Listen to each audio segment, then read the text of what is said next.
అందరికీ కొత్త నవల్లోకి స్వాగతం. ఈ నవల పేరు రేపటి పెళ్లి కూతుళ్ళు. గురజాడ శోభా పేరిందాదేవి గారు ఈ నవలని రాశారు. ఆంధ్ర భూమిలో ప్రచురింపబడింది. ఇంకా కథలోకి వెళ్దామా? అదొక మహానగరం. ఆ మహానగరంలోని ఒక మెట్ట మధ్యాహ్నం ఒక మహిళ పరిగెడుతోంది. మధ్యాహ్నపు మార్తాండుడికి ఏమాత్రం తీసిపోనట్లుగా ఉన్న వేడితో వాడిగా ఉన్న కళ్ళతో జుట్టు విరబోసుకుని ఉన్న ఆమె పరిగెడుతోంది. ఆమె కాళ్ళకి చెప్పులు లేవు, కానీ కాళ్ళ కింద వేడిని పట్టించుకోవడమే లేదు. ఆ రోడ్డు మీద వాహనాలు తిరుగుతున్నాయి, మనుషులు తిరుగుతున్నారు, కానీ ఆమె ఎటూ చూడడం లేదు. పరుగో పరుగు, ఆగని కాలంలాగా, కాలంలో పరుగు సాగించే మనుషుల్లా పరుగు పెడుతూనే ఉంది. ఆమె పరుగు పెడుతున్నది ఒక పురుషుణ్ణి పట్టుకోవాలని. ఆ పురుషుడు ఆమెకు అందకుండా ఉండేందుకు తాపత్రయపడుతూ పరిగెడుతున్నాడు. అతను ఆయాస పడుతున్నట్టు కనిపిస్తోంది, కానీ ఆమెలో ఆ లక్షణాలు ఏమీ లేవు. పట్టుకోండి పట్టుకోండి అని ఆమె అరవడమూ లేదు. రక్షించండి రక్షించండి అని అతను కూడా అరవడం లేదు. కానీ ఆమెకి అతనికి మధ్య గల దూరం కాస్త తగ్గింది, తగ్గుతూ వచ్చింది. అది చూసిన ఆమెలోని పట్టుదల మరింత వేగంగా పరిగెత్తింది. వాళ్ళిద్దరికి మధ్య గల దూరం బాగా తక్కువైపోయింది. ఇంకా నీ పని అయిపోయింది అన్నట్టుగా చూస్తున్నాయి ఆమె కళ్ళు. ముందు ఆమె, వెనక అతను. దొంగని పోలీసులు తరుముతున్నట్టు అలా తరుముతూనే ఉంది. ఇంకొక్క అడుగు చాలు అతన్ని అందుకోవడానికి. ప్లీజ్ నన్ను వదిలిపెట్టు, నీకు పుణ్యం ఉంటుంది, గట్టిగా అరిచాడతను. ఇంక నోరు మూసుకొని ఉండలేక.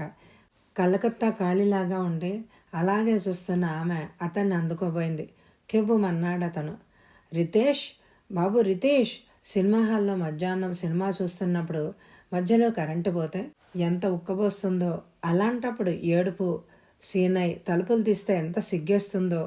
టెర్రర్ సినిమా అయితే ఊపిరి బిగబట్టి చూస్తూ ఉండడం వల్ల టక్కున తలుపులు తెరుచుకుంటే చెమటలు పట్టిన మొహం పక్కవారికి కనిపిస్తే ఎంత సిగ్గుగా ఉంటుంది. అలాగే ఉంది ప్రస్తుతం రితేష్ పరిస్థితి. కానీ వెంటనే కరెంట్ వచ్చి ఏసీ ఆన్ చేయబడి చిత్రం కథలో చల్లని తల్లి ప్రవేశిస్తే ఎంత హాయిగా ఉంటుందో అలాగే ఉంది రితేష్కి. అతను ఇంకా అలాగే చూస్తున్నాడు. ఎదురుగా స్త్రీమూర్తి నిలబడి ఉంది. ఆ కళ్ళల్లో కౌర్యం లేదు, కోరలు అసలే లేవు. ఎరా నాన్న, కల వచ్చిందా? ఆ 30 ఏళ్ల పెద్ద మనిషి పూర్తిగా వాస్తవంలోకి వచ్చాడు. సిగ్గుగా తలవాల్చాడు. కొడుకు సిగ్గుపడ్డం గమనించి మహాలక్ష్మి, అందుకే ఏం కలరా అది అని అడగలేదు. పద పద, పొద్దెక్కింది, మొహం కడుక్కో అనేసి వెళ్ళిపోయింది. రితేష్ తల విదిల్చాడు. కణతళ్ళు కణకణమంటున్నాయి, కళ్ళు కుయ్యోమంటున్నాయి. బాప్రే, కళ నా మీద ఎంత ప్రభావం చూపిందో అని అనుకున్నాడు. మంచం దిగి పెరట్లోకి వచ్చాడు. 18 ఏళ్ల సభ తండ్రి మహానంద దగ్గర గారాలు పోతూ ఏదో చెప్తోంది. తెల్లగా, కొద్దిగా బొద్దుగా, ముద్దొస్తూ ఉంటుంది సభ. కానీ ఆ పిల్లతో మాట్లాడాలంటే రితేష్కి చాలా భయం. సమాన హక్కులు తమకింకా రాలేదనే, కనుక ఆ విషయంలో తమ స్త్రీలు పోరాటం ఆపే ప్రసక్తి ఇప్పట్లో లేదని, ఆ పోరాట ఫలితం నేడో రేపో కనబడుతుందని అంటుంది. మగవాళ్ళందరినీ ఎప్పుడు దుయ్యబడుతూ ఉంటుంది. అలా మాట్లాడితే మందలించకపోగా ముచ్చటగా విని నవ్వుతాడు తండ్రి. తల్లి విని ఊరుకుంటుంది. అందుకే తండ్రి అంటే అతనికి కోపం. తల్లిని ఆ విషయంలో చాలాసార్లు హెచ్చరించాడు కూడా. బాత్రూంలోకి వెళ్ళొచ్చాడు రితేష్. వాష్ బేసిన్ దగ్గర దంతధావనం చేసుకున్నాడు. అతను నిన్న పొద్దున్నే ఊరి నుండి వచ్చాడు. ఆ రావడం కూడా చాలా గాబరాగా వచ్చాడు. ఏం సామాను సర్దాడో, అసలు ఎలా బయలుదేరాడో అతనికే తెలియదు. హడావిడిగా ఆటో ఎక్కి స్టేషన్కి వచ్చాడు. అక్కడ అతని కొలీగ్ కనపడ్డాడు. ఏంటండి ఎంత హఠాత్తుగా ఊరికెళ్తున్నారు అని అడిగాడు. ఏం చేయనండి, మా అమ్మగారు సీరియస్గా ఉందని టెలిగ్రామ్ వచ్చింది, గాబరాగా అన్నాడు రితేష్. మీరు వెళ్ళడం అనవసరమండి అన్నాడు colleague. What do you mean? కోపం, ఆశ్చర్యం కలగా పులగంగా అడిగాడు. అవును సార్, మీ అమ్మగారు క్షేమంగానే ఉండి ఉంటారు. ఏ పెళ్లి చూపులకో రమ్మని రాస్తే మీరు రారని బదులు ఇచ్చి ఉంటారు. ఇంకా ఇలాగ కాదని వాళ్ళు టెలిగ్రామ్ ఇచ్చి ఉంటారు. మీరు అక్కడికి చేరడమే వాళ్ళకి ముఖ్యం. ఆ తర్వాత జరగవలసినవి ఈజీగా జరిగిపోతాయని వాళ్ళకు కూడా తెలుసు. కనుక సార్, మీరు కూడా మాలాగా సాగరంలో దూకబోతున్నారా అన్నమాట. ఏం కాదండి బాబు, మీరు అనవసరంగా పొరబడుతున్నారు. మా వాళ్ళు అలాంటి వాళ్ళు కానే కాదు. అలా చేస్తే నేను లీవ్ అయినా పెట్టకుండా రావాల్సి వస్తుందని వాళ్ళకి తెలుసు అన్నాడు రితేష్. మీరు గెలిస్తే నేను ఐస్ క్రీం పార్టీ ఇస్తాను. మీరు బ్యాచిలర్గా హాయిగా ఉన్నారన్న సంతోష వార్త అది కనుక. నేను గెలిస్తే మీరు నాకు సినిమా, పాత హీరో కుర్రనటితో వేసినది చూపించండి. అంతకంటే బాధాకరం నాకు ఇంకొకటి ఉండదు అన్నాడు కొలీగ్. సరేనన్నాడు రితేష్. అప్పటికప్పుడు ఒక తెల్లని కాగితం కొని లీవ్ లెటర్ రాసి కొలీగ్ చేతికిచ్చాడు. నెక్స్ట్ రైల్లో మా వాళ్ళు రావాలి, కానీ ఆ రైలు 2 గంటలు లేటుట. చచ్చినట్టు కూర్చోవాలి. అన్నం తినేసి రావాల్సిందే నేను, కానీ రాలేకపోయాను అని అన్నాడు. ఏ? ఆశ్చర్యంగా అడిగాడు రితేష్. 9 దాటింది మరి. నా పుత్రరత్నాలు 2 నన్ను చూస్తే తీసుకెళ్లేదాకా వదిలిపెట్టరండి బాబు. తీసుకువస్తే వాళ్ళని పట్టుకోలేక నా తల ప్రాణం తోక్కొచ్చేస్తుంది. ఎలాగో ఒకలాగా ఇంట్లో వదిలేస్తే మా ఆవిడ అంత చూస్తారు వాళ్ళు. నేను బయలుదేరే వేళకి వాళ్ళు పక్కింటి వాళ్ళ ఇంట్లో టీవీ చూస్తున్నారు. వాళ్ళు చూసే నాటకం అయిపోతే నా పని గోవింద అని తెలుసు కనుక భోజనాన్ని తాత్కాలికంగా త్యాగం చేశాను. ఏ మాటకు ఆ మాటే చెప్పాలి రితీష్ గారు. పెళ్లి చేసుకోవడం అంత మహాపాపం మరొకటి లేదనుకోండి. ఉదాహరణగా ఇదే వినండి. మా పిల్లల్ని ఏదైతే అది అయిందని మా ఆవిడకు వదిలేసి వచ్చాననుకోండి, 4 రోజుల దాకా ఆవిడ నన్ను సాధిస్తూనే ఉంటుంది. పగలల్లా నేనే చూసి చూసి అలసిపోయి ఉన్నాను కదా. రాత్రి అయినా మీరు మీతో తీసుకెళ్తే ఏ అని అంతటితో ఊరుకుంటుంది అని మీరు అనుకుంటున్నారా? అలా అయితే మీరు పప్పులో కాలేశారన్నమాట. మీకు కుర్రాడిలాగా కనిపించాలని కోరిక, అందుకే బొమ్మల చొక్కాలతో అడుగుతారు. తల తెగ దువ్వి తయారవుతారు. కన్న పిల్లలకు పోజులు ఇస్తారు. మీరు పిల్లలతో కనిపిస్తే మీరు వాళ్ళ తండ్రి అని తెలిసిపోతుందని మీ భయం అంటుంది. రితీష్కి అతన్ని చూస్తే జాలి అనిపించింది. ఏంటి, మీరు నన్ను చూసి జాలి పడుతున్నారా అడిగాడు కొలీగ్ కృష్ణకాంత్. అవునన్నట్టు నవ్వాడు రితేష్. కానీ మీకు అర్హత లేదండి బాబు. నేడో రేపో మీరు మా వైపేగా వచ్చేది. ఏమనాలో తెలియలేదు రితేష్కి. అంతలో రైలు ఆయాస పడుతూ వచ్చింది. బ్రతుకు జీవుడా అనుకుంటూ రైలెక్కాడు. కృష్ణకాంత్ మాటలను బట్టి పెళ్ళంటే మరీ భయం అనిపించసాగిందా తనకి. చాలాసేపటిదాకా అవే ఆలోచనలో మునిగిపోయాడు. రైలు ఏదో స్టేషన్ రావడంతో జర్కిచ్చి ఆగింది. అప్పుడే రితీష్ కూడా వాస్తవంలోకి వచ్చాడు. అతని మనసు అతన్ని దూషించసాగింది. ఓ పక్కన తల్లి సీరియస్ అనే టెలిగ్రామ్ వస్తే తను ఆలోచించవలసిన తీరు ఇదేనా అని అనిపించసాగింది. తల్లి ఆరోగ్యాలతో ఉండాలని నిద్రపోయేదాకా దేవుణ్ణి స్మరిస్తూనే ఉన్నాడతను. రైలు దిగి ఇల్లు చేరిన అతను మరోసారి భగవంతుణ్ణి ప్రార్థించి కాలింగ్ బెల్ నొక్కాడు. తల్లి వచ్చి తలుపు తీసింది. తల ఆరా స్నానం చేసినట్టు ఉంది. టవల్ ఇంకా తలకి చుట్టే ఉంది. ఎర్రటి పెద్ద కుంకం బొట్టుతో, తళుకులీనే రవ్వల ముక్కు పొడక, రవ్వల దొద్దులతో, అన్నిటికంటే అందమైన నవ్వుతో ఆహ్వానించింది ఆవిడ. అమ్మా, నువ్వు నిజంగానే కులాసాగా ఉన్నావా? ఆనందం అపనమ్మకం కలగా పులగం కాగా అడిగాడు. నవ్వుతూ తల ఊపింది ఆవిడ. మరి మరి నన్ను అడగబోయ్, నేను చెప్తాను. ఎప్పటి నుండో మీ అమ్మ నా చెవుల్లో ఇల్లు కట్టుకొని అబ్బాయిని చూద్దామని ఉందండి. ఎలా ఉన్నాడో ఏంటో, వాడిని చూసేదాకా నాకు తిండి సహించేలాగా లేదు, నిద్ర పట్టడం లేదు అంటూ ఎంత చెప్పి విసిగెత్తి నేను టెలిగ్రామ్ ఇచ్చాను. మామూలుగా రారా అని రాస్తే సెలవు లేదు నాన్న అని రాస్తావు. కానీ మీ అమ్మ సీరియస్ అని, రాకేం చేస్తావని ఈ ప్లాన్ వేశాను. తండ్రి మహానంద మాటలకి ఏమని జవాబు చెప్పాలో అర్థం కాలేదు అతనికి. ఏమైతేనే ఎన్నాళ్ల తర్వాత హాయిగా అమ్మ వండిన బచ్చల కూర, పప్పు, అరటికాయ ఆవబెట్టిన కూర, కంది పచ్చడి, ఉల్లిపాయ పులుసు, గడ్డ పెరుగు తిన్నాడు. మాట్లాడుతూనే మధ్యాహ్నం మత్తులోకి జారుకున్నాడు. సాయంత్రం స్నేహితులను కలిసి వచ్చాడు. అందరు స్నేహితులు వివాహితులు అయిపోయారు.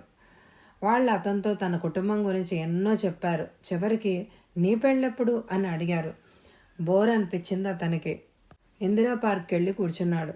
సూర్యాస్తమయం వేళలో సాయంగాలులు గిలిగింతలు పెడుతూ ఉండగా పార్క్లోని పువ్వులు పరిమళాలతో పరిసరాలనే పరవశింపచేయగా ఏ చెట్టుచాటునో పచ్చికలోనో పడుకునో కాలాన్ని కబళించేవాడ తను ప్రతిసారి. కానీ ఈసారి అలా చేయలేకపోయాడు. ఎటు చూసినా ఎన్నో జంటలు కనపడి అతని ఆలోచనలోకి అర్థంగాని భయాన్ని అతి బలవంతంగా ప్రవేశపెట్టసాగాయి. పరిసరాల ప్రశాంతత కాదు మనిషికి కావాల్సింది, మనసు స్థిమితంగా ఉండాలి. అందుకే చీకటి పూర్తిగా పడకముందే ఇంటివైపుగా నడక సాగించాడు.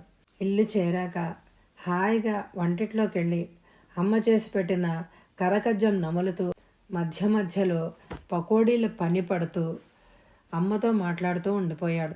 తర్వాత టీవీ, ఆ తర్వాత తిండి పూర్తవగానే నిద్ర. కానీ తెల్లవారుజామునే పీడకల వచ్చి పెళ్ళంటే గల భయం పదింతలు చేసి పారేసింది. సభని చూస్తే చాలు అతని మనసు ఉలికి పడిపోతుంది. పని మనిషి చీటికి మాటికి మానేస్తూ ఉండడం మామూలే. అప్పుడు తల్లి ఒక్కతే వంట పనికి, ఇంటి పనికి, అంట్ల పనికి అంటుకుపోయేది. సభ తల్లికి ఏ మాత్రం సహాయపడేదే కాదు. అది రితేష్ని చాలా ఆశ్చర్యపరిచేది. తల్లి కూడా పాపం సభని సాయం రమ్మని పిలిచేదే కాదు. ఇది అతనికి చాలా బాధ అనిపించేది కూడా. కొంచెమంత కూతురుంటే మంచం మీదకే తల్లికి అన్నీ అందుతాయి అంటారు పెద్దలు. కానీ తన ఇంట్లో ఆ సామెత అర్థం మారిపోయింది ఎందుకో అని అనిపిస్తుంది. ఒక్కోసారి మళ్ళీ తనకే అనిపించేది, అసలు ఈ తరం తరుణులంతా ఇంతేనా అని. రితీష్ ఉద్యోగంలో చేరిన కొత్తల్లో ఆ రోజు ఆఫీస్ నుండి వచ్చి అలసటగా కుర్చీలో కూలబడి అమ్మా కాఫీ అన్నాడు. జవాబు రాలేదు. మరోసారి పిలిచాడు. తెస్తున్నాను బాబు అంది తల్లి. కానీ తెస్తున్న సూచనలేవి రాలేదు. లావుగా అన్న ఇంగ్లీషు నవలేదో పట్టుకుని ఆ గదిలోకి వచ్చిన చెల్లెల్ని అడిగాడు. అమ్మేదే అని. వంటిట్లో ఉంది. ఏం చేస్తోంది? కాఫీ కలుపుతోందా? లేదు మరి అంట్లు తోముతోంది. పని మనిషి రాలేదా? రానట్టుంది. అంటే నీకు తెలీదా? నీకు కానీ తెలుసా? కొంటగానే అడిగింది సభ. నాకెలా తెలుస్తుంది? నాకు ఆఫీస్ పనితోనేగా సరిపోతుంది. నాకు మాత్రం ఎలా తెలుస్తుంది? నాకు కాలేజీ ఒక్కదాంతోనే సరిపోదుగా. కరాటే క్లాస్కి వెళ్ళాలి, కథక్ నేర్చుకోవడానికి వెళ్ళాలి, వేదికలెక్కి వాగడానికి వెళ్ళాలి, చొచ్చుపుచ్చు పుస్తకాల పని పట్టాలి. అవునా అని అడిగాడు కోపంగా. కరెక్ట్గా చెప్పావన్నా అంది అట్నుండి వెళ్ళిపోతూ. ఒక్కరోజు నువ్వు అమ్మకి సహాయం చేసావుటే. వెళ్తున్న సభ ఆగింది. స్థిరంగా అన్నవైపు చూస్తూ చెయ్యలేదు అంది. ఎందుకు చేయలేదు అని అడిగాడు. ఎందుకంటే నువ్వు చేయడం లేదు కదా కనుక. ఇప్పుడు ఇంకా బట్టలు ఉతికే పని, ఇల్లుడిచే పని మిగిలిపోయాయి. ఇద్దరం పంచుకుందాం పద అంది సభ. అది సభ అంటే. అందుకే సభతో ఎంతో అవసరమైతే తప్ప మాట్లాడ్డు రితేష్. అసలు సభ ఉన్న ఛాయలకి రావాలంటేనే భయం అతనికి. ఏంట్రోయ్ అద్దం ముందు అలా నిలబడిపోయావు? ఓసారి కాలం మారింది కదూ. మీ పని అద్దం ముందు అలంకరించుకోవడము, మా పని అలుపు లేకుండా పనిచేయడం. అవునా అంది సభ అతన్ని ఆలోచనలకి ఎడంగా నెడుతూ. రితేష్ టవల్తో మొహం తుడుచుకొని ఇవతలకు వచ్చాడు. వంటింటి వైపుకు వెళ్తున్న తల్లి అంది. నీకు కాఫీ కలిపి చాలా సేపు అయిందిరా. ఈ పాటికి చల్లారిపోయి ఉంటుంది కూడా. ఉండు వేడి చేసి తెస్తాను అని అంది. రితీష్ తల్లిని అనుసరించాడు. అమ్మా అన్న నా దోస్తు కటీఫ్ అంది సభ చిన్న పిల్లలాగా. నువ్వేదో వాడిని ఉడికించుంటావు. నీకు అదే పని కదా, అందుకే వాడు జవాబిచ్చి ఉండడు అంది నవ్వుతూ మహాలక్ష్మి. అది సరే కానీ అమ్మా, ఇవాళ మా ఫ్రెండ్స్ అంతా ఇక్కడికి వస్తున్నారు. మంచి టిఫిన్ చెయ్యి అంది సభ. ఏదో చెప్పబోయి మింగేశాడు రితీష్. నువ్వేం చేయమంటే అదే చేస్తానే సభ అంది కూతుర్ని ఆప్యాయంగా చూస్తూ మహాలక్ష్మి. ఈజీగా అయిపోతుందని ఉప్మా మాత్రం చెయ్యకు తల్లి, నీకు పుణ్యం ఉంటుంది అంది సభ భయంగా తల్లిని చూస్తూ. పనిలో చిన్న వేలు కూడా పెట్టని చెల్లి అలా తల్లికి చెప్పుకుపోవడం చూసి చిరాకు అనిపించింది అతనికి. ఇంకా నోరు తెరవకుండా ఉండలేకపోయాడు. అమ్మకి వంటలో కాస్త చేయూత ఉంటే ఎన్ని వంటకాలైనా చేస్తుంది సభ. ఇంకేదో చెప్పుకుపోతున్న అతన్ని ఆపి, ఎప్పుడు మీ అమ్మ సుఖం కోసం అంతగా తాపత్రయపడతావు కానీ పెళ్లి మాట ఎత్తితే వద్దనేస్తావేంట్రా? మీ ఆవిడ వస్తే అమ్మకి చేయూత కాదా? నీకు నేడో రేపో ఇటువైపుకి ట్రాన్స్ఫర్ అయితే ఇంకా అమ్మకి రెస్ట్గా అన్నాడు తండ్రి. వాడి మాట ఇంకా మనం వినేది లేదండి. వాడికి త్వరలోనే పెళ్లి కొడుకు చేయవలసిందే. మన లిస్టులోకి వచ్చిన సంబంధాల్లో వాడికి ఏది నచ్చితే అది అవుననుకోవచ్చు అంది మహాలక్ష్మి. రితీష్ ఉలిక్కిపడ్డాడు. అతనేదో అనబోయాడు కానీ తండ్రి అందుకుని, అందుకే కదే వాడికి టెలిగ్రామ్ ఇచ్చి పిలిపించింది అన్నాడు నవ్వుతూ. నేను బెంగ పెట్టుకున్నానని పిలిచావని నిన్న చెప్పారు కదండి. వాడు రాగానే ఆ మాట ఎందుకులే అని అలా చెప్పానంతే అన్నాడు మహానంద్. ప్లీజ్ నన్ను వదిలేయండి నాన్న అన్నాడు రితేష్. నిన్ను వదిలేస్తే ఎలారా అన్నా? నువ్వు ఆడదానికి అమ్ముడుపోవద్దు అంది సభ తీవ్రంగా చూస్తూ పిలిచింది మహాలక్ష్మి. సభ తల్లివైపు నిర్లక్ష్యంగా చూసి అడిగింది. ఏమ్మా, కట్నం తీసుకోరా? నాకైతే కట్నం తీసుకోవడం ఏమాత్రం ఇష్టం లేదే సభ. నా కూతురికి ఇవ్వాల్సి వస్తుందేమో కానీ నా కొడుక్కి చచ్చినా కట్నం తీసుకోను అనుకునేదాన్ని. కానీ ఆ సంఘటన చూసిన తర్వాత నా మనసు విరిగిపోయింది. ఏ సంఘటనమ్మా? కుతూహలంగా అడిగాడు రితేష్. నా స్నేహితురాలు ఒక ఆమె ఉండేది. తన పేరు రేవతి. తనకి 3 ఆడపిల్లలు. అక్కలిద్దరికి కట్నాలు లాంఛనాలు చాలా ఘనంగా ముట్టజెప్పారు. అల్లుళ్ళు కూడా బాగా చదువుకుని మంచి ఉద్యోగాల్లో ఉన్నవాళ్లే అనుకోండి. వాళ్ళు 3వ అమ్మాయికి పెళ్ళి, మగపెళ్లి వారు ససేమేర కట్నం పుచ్చుకోం అన్నారు. లాంఛనాలు కూడా వద్దన్నారు. పైగా దానికి బోలెడు నగలు పెట్టారు కూడా. ఇది చూసిన ఆ పిల్ల బంధువులు, స్నేహితురాళ్ళు మెచ్చుకోవడం మాట అటుంచి గుసగుసలాడారట. ఆ పిల్లాడికి ఏదో లోపం ఉంది, అందుకే అంత లిబరల్గా ఉన్నారు అని. తెలిసిన వాళ్ళు ఎవరైనా ఎక్కడైనా కనిపిస్తే అడుగుతూ ఉంటారట ఆ పిల్లని ఇప్పటికీ, మీ ఆయన కులాసాయేనా అమ్మా అని. ఏ పండగలో కలిసినా తోడళ్ళిద్దరూ తమకేదో కొమ్ములొచ్చినట్టు భావించడం, ఇతన్ని కింద చూపు చూడడం చేస్తారట. ఇదంతా నా స్నేహితురాలు నాతో చెప్పింది. నా కొడుకుని ఎవ్వరూ అలా చేయకూడదని ఆలోచన రావడం వల్లే నేను కట్నం తీసుకుంటానని దృఢంగా చెప్పింది అంది మహాలక్ష్మి. అమ్మ, నాకు సమోసాలు ఐస్ క్రీమ్ చేస్తావా? లేకపోతే అన్న పెళ్ళి వచ్చేస్తోందిగా, అప్పుడే అందరినీ పిలిచిప్పిస్తాను అని అంటావా అంది సభ. అలా అనకు తల్లి, తప్పకుండా చేస్తాను. వేడి వేడి సమోసాలు, చల్లగా హాయిగా ఐస్ క్రీమ్ అందిస్తాను అంది మహాలక్ష్మి. ఓకే అంది సభ. విజిల్ వేస్తూ వెళ్ళిపోయింది. అమ్మయ్య, గాలివాన వెలిసింది. ఇంక చెప్పరా, ఈ ఆదివారం సాయంత్రం వస్తున్నట్టు వాళ్ళకి రాయమన్నావా అంది మహాలక్ష్మి. ఇంకా నన్ను వదిలేది లేదా? నీకు పెళ్ళైతేనే గాని నా కోసం వచ్చే విజిటర్స్ నుండి విశ్రాంతి లభించదు నాకు అన్నాడు మహానంద్. నేను పెళ్లి చేసుకున్నానా? పెళ్లికి ముందు మేమంతా ఇలా అన్నవాళ్లమే లేవోయ్. మీ అమ్మ పెళ్లి చూపుల నాడు బొమ్మనాయక రంబలాగా కనిపించింది. సభలాంటి చెల్లెలుండి ఉంటే ఛీ అన్నా. ఈ పెళ్లి కూతురు పల్లెటూరు బయతు గులాబీ రంగు నైలాన్ చీర కింద నల్లలంగా దొడుక్కుంది, ఎర్ర జాకెట్ వేసుకుంది అనేదేమో. కానీ నాకు అలా చెప్పేవాళ్లే లేరు. అందుకే ఆ క్షణంలో అమాయకంగా నిశ్చయించేసుకున్నాను, చేసుకుంటే ఈ రమ్మనే చేసుకోవాలి, లేదా అసలు పెళ్ళే చేసుకోకూడదు అని. ఇప్పుడు ఎంత సుఖంగా ఉన్నానో చూడు. భార్య వైపు ప్రేమగా చూస్తూ అన్నాడు మహానంద్. ఈ కాలం ఆడపిల్లలు అమ్మలా కాదు నాన్న. ఏ వాళ్ళకేమైనా కొమ్ములు కొత్తగా మొలుస్తున్నాయా? నేను సీరియస్గా చెప్తున్నాను నాన్న. నేను సీరియస్గా వింటున్నాను లేబోయ్. ఈ కాలం ఆడపిల్లలు అమ్మలా కాదు అని కదూ నువ్వు అన్నావు?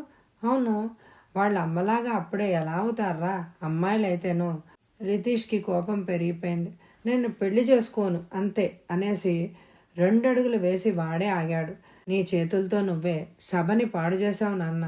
సాంప్రదాయకంగా తయారు కాదు, అణుకువగా మాట్లాడదు. పైగా కథక్ కరాటేలు ఒకటి. నీ చేతులతో నువ్వే ఒక మగవాడి జీవితాన్ని మసి చేసి పారేస్తున్నావు అని అన్నాడు. మహాలక్ష్మి చటుక్కున కొడుకు ఎదురుగా వచ్చి నిలబడింది. సభని చూశాకే కదరా నీకు ఆడపిల్లలంటే ద్వేషం, భయం ఏర్పడింది? అదే నిజమైతే మాత్రం నువ్వు పొరపడ్డావురా బాబు. సభ చాలా చిన్నపిల్ల. చిన్నపిల్లేంటమ్మా తీవ్రంగా అడిగాడు. నిజంగానే అది చిన్నపిల్లరా. పెళ్ళైతే గాని ఆడపిల్లలకి పెద్దరికం రాదు. పిల్ల తల్లైతే వచ్చే ఆ పెద్దరికం అసలే పోదు. నువ్వే చూడు, పెళ్ళయ్యాక ఎంత బుద్ధిమంతురాలైపోతుందో అది. నువ్వెన్నైనా చెప్పబ్బాయి. ఆదివారం నువ్వు పెళ్లి చూపులకి రాక తప్పదు. అంతేకాదు ఇంకొక 2 నెలల్లో ఎవరో ఒక పిల్లకి పుస్తకట్టగా తప్పదు చెప్పేసి వెళ్ళిపోయాడు మహానంద్. రితేష్కి తెలుసు తండ్రి సంగతి. అలా చాలా సరదాగా ఉంటారు, నవ్వుతూ నవ్విస్తూ. కానీ ఆయన మాటకి తిరుగుండదు. ఇదిగో ఇలాగే. ఈ బట్టలు కొనుక్కో. న్యూస్ పేపర్ చేతిలో ఉన్న ఎటో పరధ్యాన్నంగా చూస్తూ మరేదో ఆలోచిస్తూ ఉన్న రితేష్ ఉలిక్కి పడ్డాడు. నవ్వుతూ నిలబడింది. ఎలా ఉంది నా సెలెక్షన్ అని అడిగింది. Mustard colour pant, cream colour చొక్కా మంచి ఇస్త్రీలో ఉన్నాయి. ఇవి ఇస్త్రీలోకి ఎలా వచ్చాయి? నిన్ననే విడిచేసానే. అవుననుకో, కానీ నువ్వు తెచ్చుకున్న మంచి మ్యాచింగ్ డ్రెస్ ఇదే. ఇంట్లో కూడా దీనంత మంచి బట్టలు నీవేం లేవు. అందుకని నేను వీటికి ఈ రూపం ఇచ్చే వరకు కొద్దో గొప్ప ప్రయాసపడ్డాను. అఫ్కోర్స్ నా కష్టాన్ని పని మనిషి ఇస్త్రీవాడు పంచుకున్నారనుకో. ప్రేమగా చెల్లెల వైపు చూశాడు రితేష్. ఇంతకీ ఇదంతా ఎందుకు చేసావో తెలుసా? నేను అందంగా కనిపించాలని హాయిగా నవ్వి అన్నాడు. అదే ఎందుకు? ఎందుకంటే నేనేం చెప్పను. ఏమో, సంతలో పశువును కొనుక్కోవడానికి వచ్చిన వాడి చూపులతో ఆకట్టుకునే పశువునే కొనాలి అని అనుకుంటాడు తప్ప ఏదో ఒక దాన్ని ఎంచుకోడు కదా. ఆఫ్టర్ ఆల్, ఒక పావలా పెట్టి ఒక నిమ్మకాయ కొంటే అమ్మ ఎంత ఏరుతుందో తెలుసా?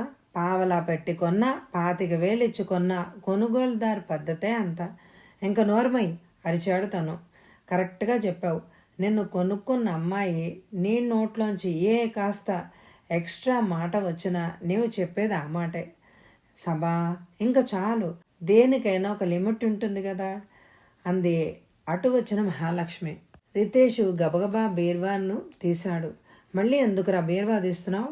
నీ చెల్లె మంచి బట్టలే తీసిందిగా. అది అసలు నీ మీద అపేక్షతో బట్టలు తయారు చేసింది. అడ్డదిడ్డంగా మాట్లాడి అనవసరంగా నీ మనసు విరుస్తుందే కానీ. రితేష్ ఇంకేం మాట్లాడలేదు. మనసు మొరాయిస్తున్నా, శరీరం శతవిధాల అడ్డగించే ప్రయత్నం చేస్తూ అక్కడే కూర్చోవాలని చూస్తూ ఉన్నా తప్పనిసరి తయారయ్యాడు. బయటకు వచ్చేసరికి సభ ట్రిమ్గా తయారై నిలబడింది. గ్రే కలర్ పైజమా, అదే రంగు లక్నో చికెన్ చుడిదార్లో, పైకి పోనీటైల్ కట్టింది, చిన్న బొట్టు కూడా పెట్టింది. చెవులకు పొడుగ్గా వేలాడుతున్న నల్లటి హ్యాంగింగ్స్ పెట్టింది. ఓ చేతికి ఆల్విన్ వాచి, రెండో చేతికి ఒక బంగారు గాజు, మెడలో సన్నటి పులిగోరు గొలుసు. నువ్వెటు అడిగాడు. నా సెలక్షన్ ఫైనల్ అట, నాన్న చెప్పారు. ఏం నాన్న, నువ్వు ఆ మాట అనలేదు? అన్నాన్రా, కొడుకు వైపు కొంటగా చూస్తూ అన్నాడు మహానంద్. ఇంకా రాలేదేంటి వాళ్ళు అంది తల్లి జరీ చీర అంచుని సరిచేసుకుంటూ. తల్లివైపు తృప్తిగా చూశాడు. ఎర్రటి వెంకటగిరి రంగు చీర, అదే రంగు జాకెట్టు, తల్లో కనకాంబరం పూల మాల, మెడలో మంగళసూత్రం, నల్లపూసలు, చేతుల నిండా బంగారపు గాజులు, ఎర్రటి గాజులు, ఎర్రటి కుంకుమ బొట్టు. ఇలాంటి అమ్మాయే నాకు కావాలి అని అనిపించింది. అతనికి చిన్నప్పుడు తన స్కూల్లో పాడుతూ డాన్స్ చేసిన పాట గుర్తొచ్చింది. పెళ్ళాడే తీరాలన్నారు మా నాన్నారు. అయ్ బాబోయ్ బాబోయ్ బాబోయ్ అంటే విన్నారా? మొదటి అమ్మాయి మూగది, రెండో అమ్మాయి రేచీకటి, మూడో అమ్మాయికి మెల్లకన్ను, నాలుగో అమ్మాయికి నడకలోపం. కానీ పెళ్ళాడే కళ్ళేమో కాంచనలాగా ఉండాలి, ఉళ్ళేమో వాణిశ్రీలాగా ఉండాలి, జుట్టేమో జమునలాగా ఉండాలి, మనిషి అంతా మంజుల్లాగా ఉండాలి. అలాంటి అమ్మాయిలే కావాలి నాకు. ఏంట్రా అన్నా, కలగజేసుకోవు? కుదిపింది సభ. ఏంటే అడిగాడు ఆలోచనలని అడుగు దూరంగా తోస్తూ. మీ మామగారిని ఏదో అంటోంది అమ్మ. మా మామగారు ఎవరు అని క్యాజువల్గా అడిగినప్పుడల్లా విషయం గుర్తొచ్చింది. సభ వైపు కోపంగా చూశాడు. ఏమంటోందో అడగవేనరా? నాకు అవసరం లేదు. సరేలే, నేను చెప్తాను. ఇంకా రాలేదే అని అనవసర అభాండాలు వేస్తోంది. కానీ పాపం ఆయన ఇందాకడ దాకా పడిగాపులు పడి ఇప్పుడే ఎటో వెళ్ళారు, క్షణంలో వచ్చేస్తారు అంటావు. అయినా ఇలా అయిపోతుంది ఏమిటో ఈ ప్రపంచం. డాక్టర్ దర్శనం కావాలన్నా, గుళ్ళో దేవుడి దర్శనం కావాలన్నా, మినిస్టర్ దర్శనం కావాలన్నా, మినిస్టార్ దర్శనం కావాలన్నా పడిగాపులు పడవలసిందే. ఒక్కళ్ళు పంచువాలిటీని మెయింటైన్ చేయరు. పైగా అలాగ చేయకపోవడం గ్రేట్ అంటారు అంది ఆవేశంగా. రెడీ అయినా వినయంగా అడుగుతూ వచ్చాడు ఆడపిల్లని కన్నవాడు. కళ్ళ కింద గుంటలు, జారిన చెంపలు, తలవాల్చి నడుస్తున్న తీరు, చెదిరిన తల, ఆ తలలో ఒక్కటైనా నల్ల వెంట్రుక లేకపోవడం, నలిగిన దుస్తులు, నాణ్యత లోపించిన చెప్పులు. అతనేమో ఆడపిల్ల తండ్రి. సభ నిట్టూర్చింది. ఆటో తీసుకొచ్చానండి అన్నాడు అతి వినయంగా. అయ్యో, మీరు తెచ్చారా పాపం? మహానంద్. పర్వాలేదండి అన్నాడు ఆయన. మరి మీరు? నేను సైకిల్ మీద వచ్చాను, తలవాల్చే అన్నాడు. ఆటోలో అంతా ఎవరి ఆలోచనలో వాళ్ళు ఉన్నారు. పరిగెత్తుతున్న మీటర్ను చూసి ఆయన పర్సుని ఊహించి బాధపడుతోంది సభ. ఇంకా ఆటో గమ్యం చేరుతుంది అన్న ఆలోచన వచ్చిన రితేష్కి దడా వణుకు వచ్చింది. రితేష్ తండ్రిని సభని చూస్తూ అనుకున్నాడు. ఎంత ఇలాంటి పిల్లని కన్నా రేపు నేను అంతేగాని. రితేష్ తల్లి మాత్రం మంచి పిల్ల రావాలి మా వాడికి, స్త్రీ అంటే మంచి గౌరవం కలిగించేంత ముత్యం రావాలి అని దేవుణ్ణి మౌనంగా కోరుకుంటోంది. ఆటో అతి సామాన్యంగా ఉన్న ఇంటి ముందు ఆగింది. మహానంద్ నేను ఇస్తానని ఎంత వాయిస్తున్నా పెళ్లి కూతురు తండ్రి ఆటోకి పే చేసేసాడు. ఎంత మామూలుగా ఉన్న ఇల్లే అయినా పూర్తి ఇల్లంతా వాళ్ళది కాదు, ఒక పోర్షన్లో ఉంటున్నారు. ఇంటిని సాధ్యమైనంత నీట్గా సర్దారు. సామాన్లేం పెద్దగా లేవు. కుర్చీలు మాత్రం తళతళ్ళాడుతూ కొత్తగా కనపడ్డాయి సభకి. ఏదో కథలో చదివినట్టు పెళ్లి చూపులకని వీటిని అద్దెకి తెచ్చారేమో అని అనుకుంది. మిక్స్చరు, కోవా ముందుకొచ్చాయి. ఈ ఫార్మాలిటీసు పారిపోయేదెప్పుడు అనుకుంది సభ ఆయన ఖర్చుని అంచనా వేస్తూ. పెళ్లి కూతురు తల్లి కావాలొచ్చింది. మహాలక్ష్మి మొహం విప్పారింది. తండ్రిలాగే లేదు తల్లి, తెల్లగా కళగా ఉంది. డబ్బున్న వాళ్లలాగా లేకపోవడం సమస్య ఏమిటిలే. నిజానికి కోడల్ని కాస్త కింద ఇంట్లోంచి తెచ్చుకోవాలి అని అనుకుంది కూడా. తర్వాత అమ్మాయిని తీసుకొచ్చారు. అతి సామాన్యంగా ఉంది. కళ్ళలు కన్నడమే తెలిసినట్టుగా లేదు ఆ కళ్ళకి. అలంకరణ మాత్రం కాస్త అధికంగానే చేశారు. అనాసక్తంగా కళ్ళెత్తి అందరినీ చూసింది. సభ మందహాసం చేసింది. ఆ అమ్మాయి నవ్వింది. సొట్టలు పడ్డాయి బుగ్గలు. బుల్లి పెదవులు అందంగా విచ్చుకున్నాయి. పలువరుస తళుక్కుమంది. ఓహో, ఎంత అందమైన నవ్వు అని అనుకుంది సభ. మిగిలిన వారు ఏమనుకున్నారోనని. కానీ భగవంతుడు పక్షపాతి అనుకుంటాం మనం, కానీ అది నిజం కాదు. ఆయన తనకి సాధ్యమైనంతలో ప్రతి మనిషికి ఏదో ఒక తీరులో అందాన్ని అందిస్తూనే ఉన్నాడు. అందమైన నవ్వునో, అందమైన కనులనో, నెమలి లాంటి నడకనో, కడలి అలలలాంటి కురులనో, కళ్ళు చెదిరించే ముఖ వర్చస్సునో తప్పకుండా ప్రతి స్త్రీకి ఇస్తాడు. సభ అమ్మాయిని అడిగింది, మీ పేరేమిటి అని. చెంచిత చెప్పింది. చెట్టు లెక్కగలవా ఓ చెంచిత పుట్ట లెక్కగలవా పాట గుర్తొచ్చింది సభకి. అందరి వైపు చూసింది. తల్లిలోనూ తండ్రిలోనూ స్పష్టంగా కనిపిస్తోంది అనాసక్తత. అన్న సరే సరే, భూదేవి మించి దృష్టి మరల్చడమే లేదు. కొద్దిసేపు అయ్యాక లోపలికి వెళ్తూ చెంచిత, మీరు రండి అంది సభతో. సభ అనుసరించింది. ఇద్దరూ ఎంతో స్నేహంగా మాట్లాడుకున్నారు. చెంచితతో మాట్లాడుతూనే టిఫిన్, కాఫీ పూర్తి చేసింది సభ. మీ నవ్వు చాలా బాగుందండి అని మెచ్చుకోకుండా ఉండలేకపోయింది సభ. మొత్తం ముందు నా నవ్వెంత అని అంది చెంచిత. సభ వెళ్దామా? తండ్రి కంఠం విని లేచి నిలబడింది. ఇద్దరు వేడుకోలు ఎలా ఇచ్చుకోవాలో తెలియనట్టుగా క్షణకాలం నిలబడిపోయారు. టక్కున వెనక్కి తిరిగింది సభ. చెయ్యి ఊపి సెలవు తీసుకుంది.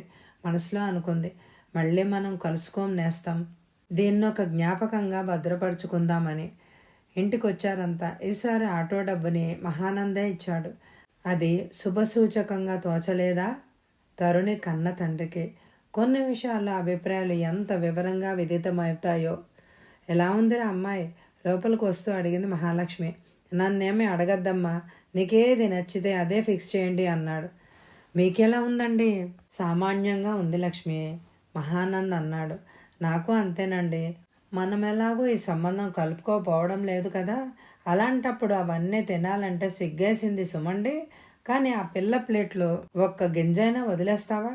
పైగా ఎంత ఆప్యాయంగా మాట్లాడిందో. ఇదంతా చూసి వాళ్ళు ఎన్ని ఆశలు పెట్టుకుంటారో ఏమిటో. నీకు తెలియదు సభ అంది మహాలక్ష్మి. ఏం తెలియదు నాకు, గొణిగింది సభ. మొదటి అధ్యాయం ముగిసింది. అమ్మయ్య అనుకున్నాడు రితేష్. కానీ రెండో కేసు 2 రోజుల్లోనే తయారైంది. వాళ్ళు ధనవంతులు, పెద్ద కారు, యూనిఫామ్లో ఉన్న డ్రైవర్ వచ్చాడు వీళ్ళని తీసుకెళ్ళడానికి. మహాలక్ష్మి పట్టుచీర కట్టుకుంది. సభకి పట్టు పరికిణి, ఓణి వేయించింది. ఒక జడల్లి జూకాలు పెట్టి తయారు చేసింది. అన్నా, నేను ఎలా ఉన్నానో చూడు అంది. చాలా బాగానే ఉన్నావే, నీకు ఈ రకంగా తయారైతేనే ఇష్టం కదూ? తల ఊపాడు. నీకోసం అలాగే తయారయ్యే పిల్ల వస్తుంది లేరా అంది. ఇక పదండి త్వర పెట్టాడు మహానంద్. మళ్ళీ మస్టర్డ్ రంగు దుస్తుల్లో తయారైన రితేష్తో సహా అంతా కారెక్కారు. వాళ్ళిల్లు సినిమా సెట్టింగ్లా ఉంది. వాళ్ళు అట్టహాసంగా ఉన్నారు. కానీ పెళ్లి కూతురు రాత్రి చూస్తే కలలోకి వచ్చేలాగా ఉంది. అయినా అమ్మాయిలో ఎంత గర్వం అని అనుకుంది సభ ఆ చూపని చూసి. ధనలక్ష్మి చేతులెత్తి నమస్కరించాలి. ఆవిడ ఉన్న వాకిట్లో అన్నీ ఉన్నట్టే కదా అని అనుకుంది. మళ్ళీ మంచి మంచి వంటకాలు వచ్చాయి. అవి సర్వ్ చేసింది వంటవాడే. కానీ ఏవి తినలేకపోయింది సభ. వాళ్ళు 1,00,000 కట్నం ఇస్తామని అక్కడే బహిరంగంగా చెప్పాడు. ఆలోచించుకోండి అన్నట్టుగా. ఏ మాట తెలియజేస్తాం అనేసి వెనుతిరిగారు ఆ కుటుంబ సభ్యులు.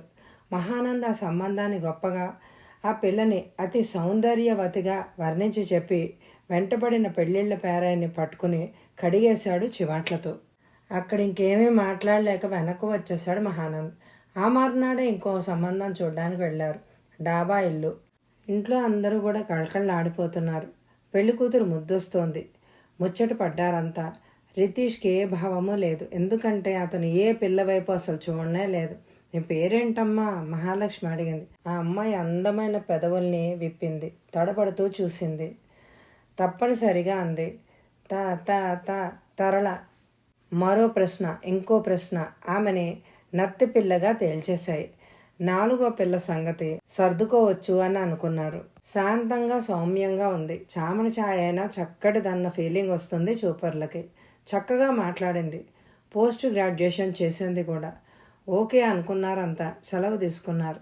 రితీష్ అలవాటుగా ఏమీ అనలేదు. మిగిలిన వాళ్ళంతా మాత్రం ఆమోద ముద్ర వేశారు. ఆడపెళ్లి వారితో మాకు అభ్యంతరం లేదని చెప్పేశారు. కట్న కానుకలు మాట్లాడుకోవడమే తర్వాయి.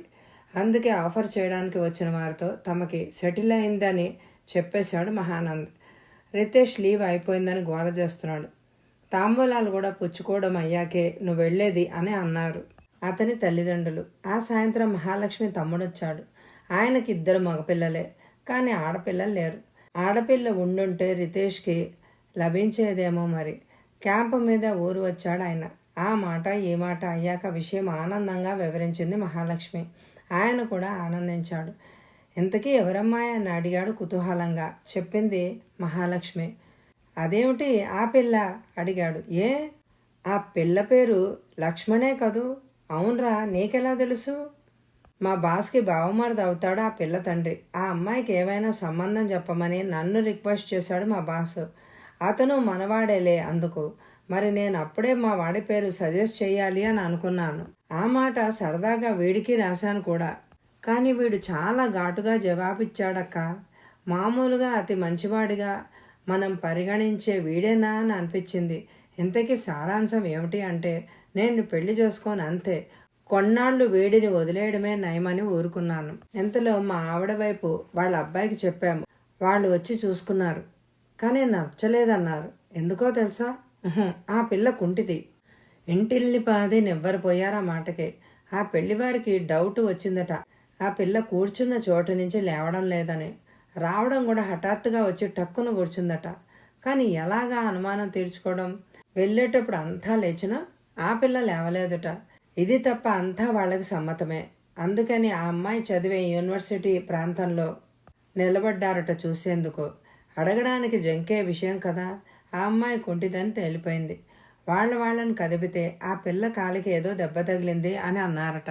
అలా అయితే సరే, కానీ ఒక్కసారి కాలు చూపించమనండి అన్నారట. కానీ ఆ పిల్ల చూపించలేదు. వీళ్ళు ఆ సంబంధం వదిలేశారు. నాకు పూర్తిగా తెలియదనుకో, మీరు చూసి ముందుకు పోండి అన్నాడు రితేష్ మావయ్య. అందరికీ ఉసూరు అనిపించింది. మహానంద్ చాలా రకాలుగా వాకప్ చేసి ఆమె కుంటిదని ధృవీకరించాడు. ఆమె కుంటిదని కాదనాలి అని అనిపించలేదు సభకి. కానీ వాళ్లలో లోపించిన నిజాయితీ చూసి వద్దనాలి అని అనిపించింది. ఆ మాటే తల్లికి తండ్రికి చెప్పింది. వారిజాక్షులందు వైవాహికములందు భ్రాణ విత్త మానభంగమునందు చకిత గోకులాగ్ర జన్మ రక్షణమందు వంకవచ్చు నగము పొందదదిశ. ఆ విధానం నచ్చదు సభకి. అబద్ధం ఎప్పుడు ఆడినా అబద్ధమేగా అనేది ఆమె వాదం. ఏది ఏమైతే సంబంధం చెదిరిపోయింది. మనవాళ్లలో ఒక అభిప్రాయం బాగా దృఢపడింది. ఆడపిల్లలకి ఆలస్యంగా పెళ్ళైనా, పెళ్లి దాకా వచ్చి ఆగిపోయినా ఆ పిల్లలకి పెళ్లి కావడం చాలా కష్టమని. అది నిజమే. కానీ ఆ భావం ఒక్క ఆడపిల్లకే వర్తించదు. రితీష్ ఆ రోజు రైలు ఎక్కేశాడు. చాలా రోజుల తర్వాత ఆఫీస్లో కాలుపెట్టాడు. అందరికీ విష్ చేశాడు. అతను వచ్చేసరికి ఆలస్యం కావడంతో ఎవ్వరికి మాట్లాడే టైం లభించలేదు. లంచ్ అవర్ అవుతూనే ఎవ్వరికి అవకాశం ఇవ్వకుండానే రితీష్ని తనతో తీసుకుపోయాడు కృష్ణానంద్. ఐస్ క్రీమ్ పార్టీ ఇచ్చాడు రితీష్. ఇద్దరూ ఆఫీస్కి వచ్చారు. ఏమిటండి మీ ఊరి విశేషాలు? ఏం చెప్పకుండా అతను ఒక్కడితోనే వెళ్ళిపోయారు అడిగాడు ఒక ఆయన. వెంటనే కృష్ణానంద్ తన బెడ్ సంగతి చెప్పాడు. బెస్ట్ ఆఫ్ లక్ అన్నారందరూ. ఎప్పుడూ లేనిది ఆఫీస్ పనిలో తప్పులు దొరలసాగాయి. చాలా రోజులైంది కదా వీటి జోలి వదిలి అని అనుకున్నాడు. తలనొప్పిగా అనిపించింది. ఏం గురువుగారు, ఒంట్లో బాలేదా అడిగాడు అటు వచ్చిన హెడ్ క్లర్క్. తల వేడెక్కిపోతోందండి. పెళ్ళున నవ్వాడు ఆయన. మీరు భలేవారండి. మాలాంటి సంసార సాగరాల్లో కొట్టుకుపోయే వాళ్ళకి దిమ్మెక్కడం, కణకణలాడే వేడికి చేరుకోగలగడం జరగాలి. కానీ మీకు తలనొప్పి ఏమిటండి బాబు అన్నాడు. కరెక్ట్గా చెప్పారు అన్నాడు అక్కడే కూర్చున్న అకౌంటెంట్. హిట్లర్కు నవ్వి, మీకు మాత్రం ఏం కష్టం ఉంది బాబు? ఈ ఉద్యోగాన్ని ఆయన జాలీగా చేస్తున్నారు. మీరు కులాసాగా పాడుకోవాల్సిన పాట ఇది. అత్తమామలకి ఒక్క కూతురే అదృష్టయోగం పడితే అన్నాడు సన్నగా పొడిగా. నిజమేనండి బాబు. మా ఆవిడ లక్షల ఆస్తికి ఏకైక వారసురాలే. కానీ వచ్చిన తంటాయే అది. ఆస్తి ఉన్నా లేకపోయినా ఒక్కతే పిల్ల ఉంటే పెళ్ళాడకూడదండి బాబు. యమ పొగరుగా ఉంటుందంటారు ఆ పిల్ల. అదీగాక ఈ కాలం ఆడపిల్లల్ని చూసారా ఎంత పొగరుగా ప్రవర్తిస్తున్నారో. కరెక్టే అండి. నా కూతురు బొడ్డూడని పిల్ల. దాన్ని ఒక్క గ్లాసుడు మంచినీళ్ళు తేవే అంటే ఎంత ఉపన్యాసం ఇస్తుందని. నేనే ఎందుకు తేవాలి? ఆడపిల్లలన్నా అన్నకి చెప్పవే, నాకెందుకు చెప్పావు ఇలాంటి పనులు అని అంటుంది. చెప్పాడు స్టెనో. ఆ రోజు ఎంతో కులాసాగా కబుర్లు చెప్పుకుంటూ తిరుగుతున్నారు. కారణం ఏమిటి అని అడక్కండి. వాన ఉధృతమైన, చలి చంపుకు తిన్న, సూర్యుడు సొలసలలాడించిన, దేశంలో ఏం జరిగినా అదో వంకగా చూసి దాని గురించి మాట్లాడుతూ కాలాన్ని కబుర్లకి దత్తం చేయడం ఈ దేశ పౌరుల లక్షణం కదా. ఇవాళ అంతే. డైరెక్టర్ టూర్లో ఉన్నాడు. టీచర్ క్లాస్లో లేకపోతే పిల్లలు ఫిష్ మార్కెట్ లాగా ప్రవర్తిస్తారని పిల్లల్ని విమర్శిస్తారు పెద్దలు. కానీ వాళ్ళకంటే తక్కువగా తాము ప్రవర్తించడం ఎప్పుడూ జరగదని మాత్రం ఎందుకు మర్చిపోతారు? రితీష్ వాళ్లకంటే కాస్తో కూస్తో నయమనే చెప్పాలి. కానీ ఈరోజు చాలా రోజుల తర్వాత పనికి రావడంతో అతను మూడ్లో లేడు. రితీష్ ఆఫీస్ అవుతూనే హోటల్కి వెళ్ళి కడుపు నిండా తిన్నాడు. తింటూ అనుకున్నాడు, ఎవరన్నారు హోటల్ తిండి తినడం కంటే పెళ్లి చేసుకోవడమే నయమని? అది నిజంగా చాలా తప్పు. రుచి ఎలా ఉన్నా కడుపు నిండుతుంది హోటల్ తిండి. కానీ నిండుగా ఉన్న మనసుని ముక్కలు చేయగల దిట్ట మగువ. కడుపు నిండా తిన్న అన్నాన్ని క్షణంలో కక్కించగలది ఆడది. బాప్రే, పెళ్లి చూపులకి ఏ ఆడదైనా ఎంత అణుకోగా కూర్చుంటుందో. కానీ పెళ్ళయ్యాకే ప్రతాపాన్ని చూపిస్తుంది అని అనుకున్నాడు. ఏ మార్పు లేకుండా రోజులు గడుస్తున్నాయి. కంటి నిండుగా నిద్రపోతున్నాడు. కడుపు నిండా తింటున్నాడు. ఆ రోజు అతనికి 2 ఉత్తరాలు వచ్చాయి. ఒకటి సభ రాసింది, రెండోది ఎవరు రాశారో అర్థం కాలేదు. సభ రాసిన ఉత్తరం చదివాడు. అన్నా, నీకు ఒక శుభవార్త. నిన్ను పెళ్లి కొడుకుల లిస్టులోంచి వెలివేశారు ఆడపిల్లల్ని కన్నవాళ్ళు. ఆ విషయంలో 2 కారణాలు దొరికే వాళ్ళకి. ఒకటి, నీకు పెళ్ళైపోయింది అనే పుకారు అబద్ధంగా పుట్టించారని. రెండోది, అన్ని సంబంధాలకి వంకలు పెడుతున్నామని, పీటల దాకా వచ్చిన పెళ్లినే అకారణంగా చెడగొట్టామని. అకారణంగా ఏమిటా అని ఆశ్చర్యపోతున్నావా? అయితే ఉత్తరం చదువు, నీకే అర్థమవుతుంది. ఏమైనా నీ అదృష్టాన్ని అభినందిస్తున్నాను. అమ్మా నాన్న మాత్రం దిగులు పడుతున్నారు. నువ్వు ఎలా ఉన్నావు? బానే ఉండి ఉంటావులే. హాయిగా రోజుకో హోటల్లో రోజుకొక రుచికరమైన వంటకంతో. లైఫ్ అంటే నీదిరా. నాకు అవన్నీ ఇప్పించకుండా నువ్వు ఒక్కడవే తింటున్నందుకు నీకు శిక్ష విధించబోతున్నాను. నువ్వు వచ్చేటప్పుడు నాకు ఒక హాట్ ప్యాంట్ కొనుక్కొనిరా. సభ. గబగబా 2వ ఉత్తరం ఇప్పాడు. అందులో ఇలా ఉంది. రితీష్ గారు నమస్తే. ఎవరా ఈ ఆడపిల్ల అని ఆశ్చర్యపోతున్నారా? నా పేరు చెప్పినా నేను మీకు గుర్తుకు రానని నాకు తెలుసు. ఎందుకంటే వరుసగా చూసుకొస్తున్న పెళ్లి కూతుళ్ళలో నేనెన్నో దాన్నో. మరి నా పేరు మయూరి. కానీ నా కాలు కుంటి. గుర్తొచ్చిందా? నేనేనండి కుంటి పెళ్లి కూతుర్ని. మా నాన్నే మిమ్మల్ని మోసం చేసిన వాడు. నాకు కుంటి అని చెప్పకుండా, కానీ మీకు తెలియజేసినా మీరు నమ్మలేనిది అయినా ఒక నిజం చెప్పనా? నాకు కాళ్ళు శుభ్రంగా ఉన్నాయి. కనీసం అతి చిన్న లోపం కూడా లేదు. మరి అలా ఎందుకు జరిగింది అన్నదేనా మీ ప్రశ్న? నన్ను చూడడానికి ఒక మగ మహారాజుని కన్న మహానుభావులు వచ్చారు ఒకసారి. ఆ రోజుల్లో నాకు కాలికి బాగా దెబ్బ తగిలింది. బాత్రూంలో జారడంతో ఆ నొప్పి చాలా నెలల దాకా నన్ను అంటి పెట్టుకునే ఉంది. కాలు తీసి అడుగు వెయ్యలేకపోయేదాన్ని. ఆ పరిస్థితిలో నన్ను చూడాలని వచ్చిన వాళ్ళు నన్ను కుంటిదని తేల్చారు. చాటుమాటుగా నన్ను గమనించారని నాకు తెలుసు. ఆ కారణం మీదే నాకు పెళ్లి కాలేదు. అప్పుడు నా మనసు ఎంత కస్సుమందో మీకెలా చెప్పగలను? పూర్వకాలం పెళ్లి కూతుళ్ళని నడిపించి, అక్షరం ముక్కలు చదివించి, ఇంకా చాలా రకాల పరీక్షిస్తే గాని పెళ్లి చేసుకునేందుకు ముందుకు వచ్చేవారు కాదుట. కాలం మారిపోయింది. నేను పోస్ట్ గ్రాడ్యుయేట్ని కాబోతున్న దాన్ని. అయినా నా పరిస్థితి ఇలాగే ఉండడం శోచనీయం. నా కాళ్ళుని మీరు ఎంత పరీక్షించారని మిమ్మల్ని దూరం నుండే చూసిన నేను కావాలనే కుంటిగా అభినయించాను. పీటల దాకా రాబోతున్న పెళ్ళి కేవలం చిన్న కారణం వల్ల ఆగిపోతుంది అని నేను అనుకోలేదు, కానీ ఆగిపోయింది. అప్పుడు మా అమ్మ నాన్న అన్నారు, మేమెళ్ళి వాళ్ళని తీసుకొచ్చి నీ కాళ్ళు చూపిస్తామని. ఆ పని చేస్తే చస్తాను అని అన్నాను. ఆగిపోయింది. మిస్టర్ పెళ్లి కొడుకు, నువ్వే చెప్పు, అసలు వంక చెప్పే స్వభావం ఉంటే రేపు ఇంకొకటి అనరా? మరో మాట, ఉదాహరణ అన్నమాట. నా బదులు నీకు కుంటి, అలాగే ఆఖరి క్షణాల్లో మా వాళ్ళకి తెలిసిందే అనుకో, ఆ పెళ్ళి ఆగిపోయేదంటావా? ముమ్మాటికి ఆగేది కాదు.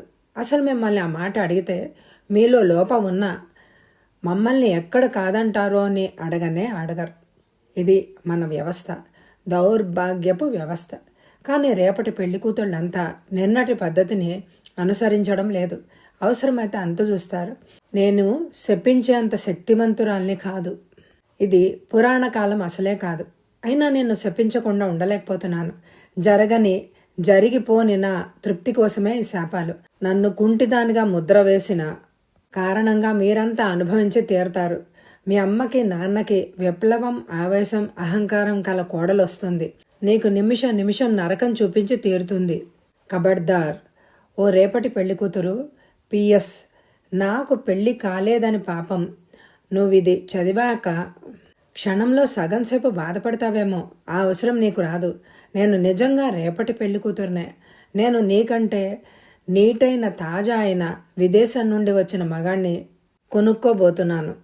రేపే నా పెళ్లి. నిన్ను మాత్రం పెళ్లి కొడుకుల లిస్టులోంచి పెకిలించి వేసేందుకు కంకణం కట్టుకున్నాను. అప్పుడు ఆవేశంలో ఉన్నాను నేను. నీకు పాపం రేపటి పెళ్లి కొడుకుగా మారే అవకాశం ఉందో లేదో. ఉత్తరం చదివిన రితేష్కి బుర్ర తిరిగినంత పనైంది. బాప్రే, ఇది ఆడపిల్ల అని అనుకున్నాడు. కాదు, ఇదే ఈ కలికాలం ఆడపిల్ల అని అనుకోవాలి అని తనని తాను సవరించుకున్నాడు. చాలా రోజుల దాకా ఆ ఉత్తరం అతని హాంట్ చేస్తూనే ఉంది. ఆ అమ్మాయి వికృతపు నవ్వు నిలువెత్తుగా నిలబడి శపిస్తూ ఉన్నట్టు తోచసాగింది. ఆ రోజు ఆఫీస్కి వెళ్తేనే ఒక విషాద వార్త విన్నాడు రితేష్. హేమంత్ ఆత్మహత్య చేసుకున్నాడు. అందంగా, ఆరోగ్యంగా, ఆనందంగా తిరుగుతూ ఉండే అతను ఆత్మహత్య చేసుకోవడం ఏమిటి? అసలు ఆ పని ఎందుకు చేశాడు అన్న ప్రశ్నలు రితేష్ని వేధించసాగాయి. తన కొలీగ్ని ఆ విషయం అడిగాడు.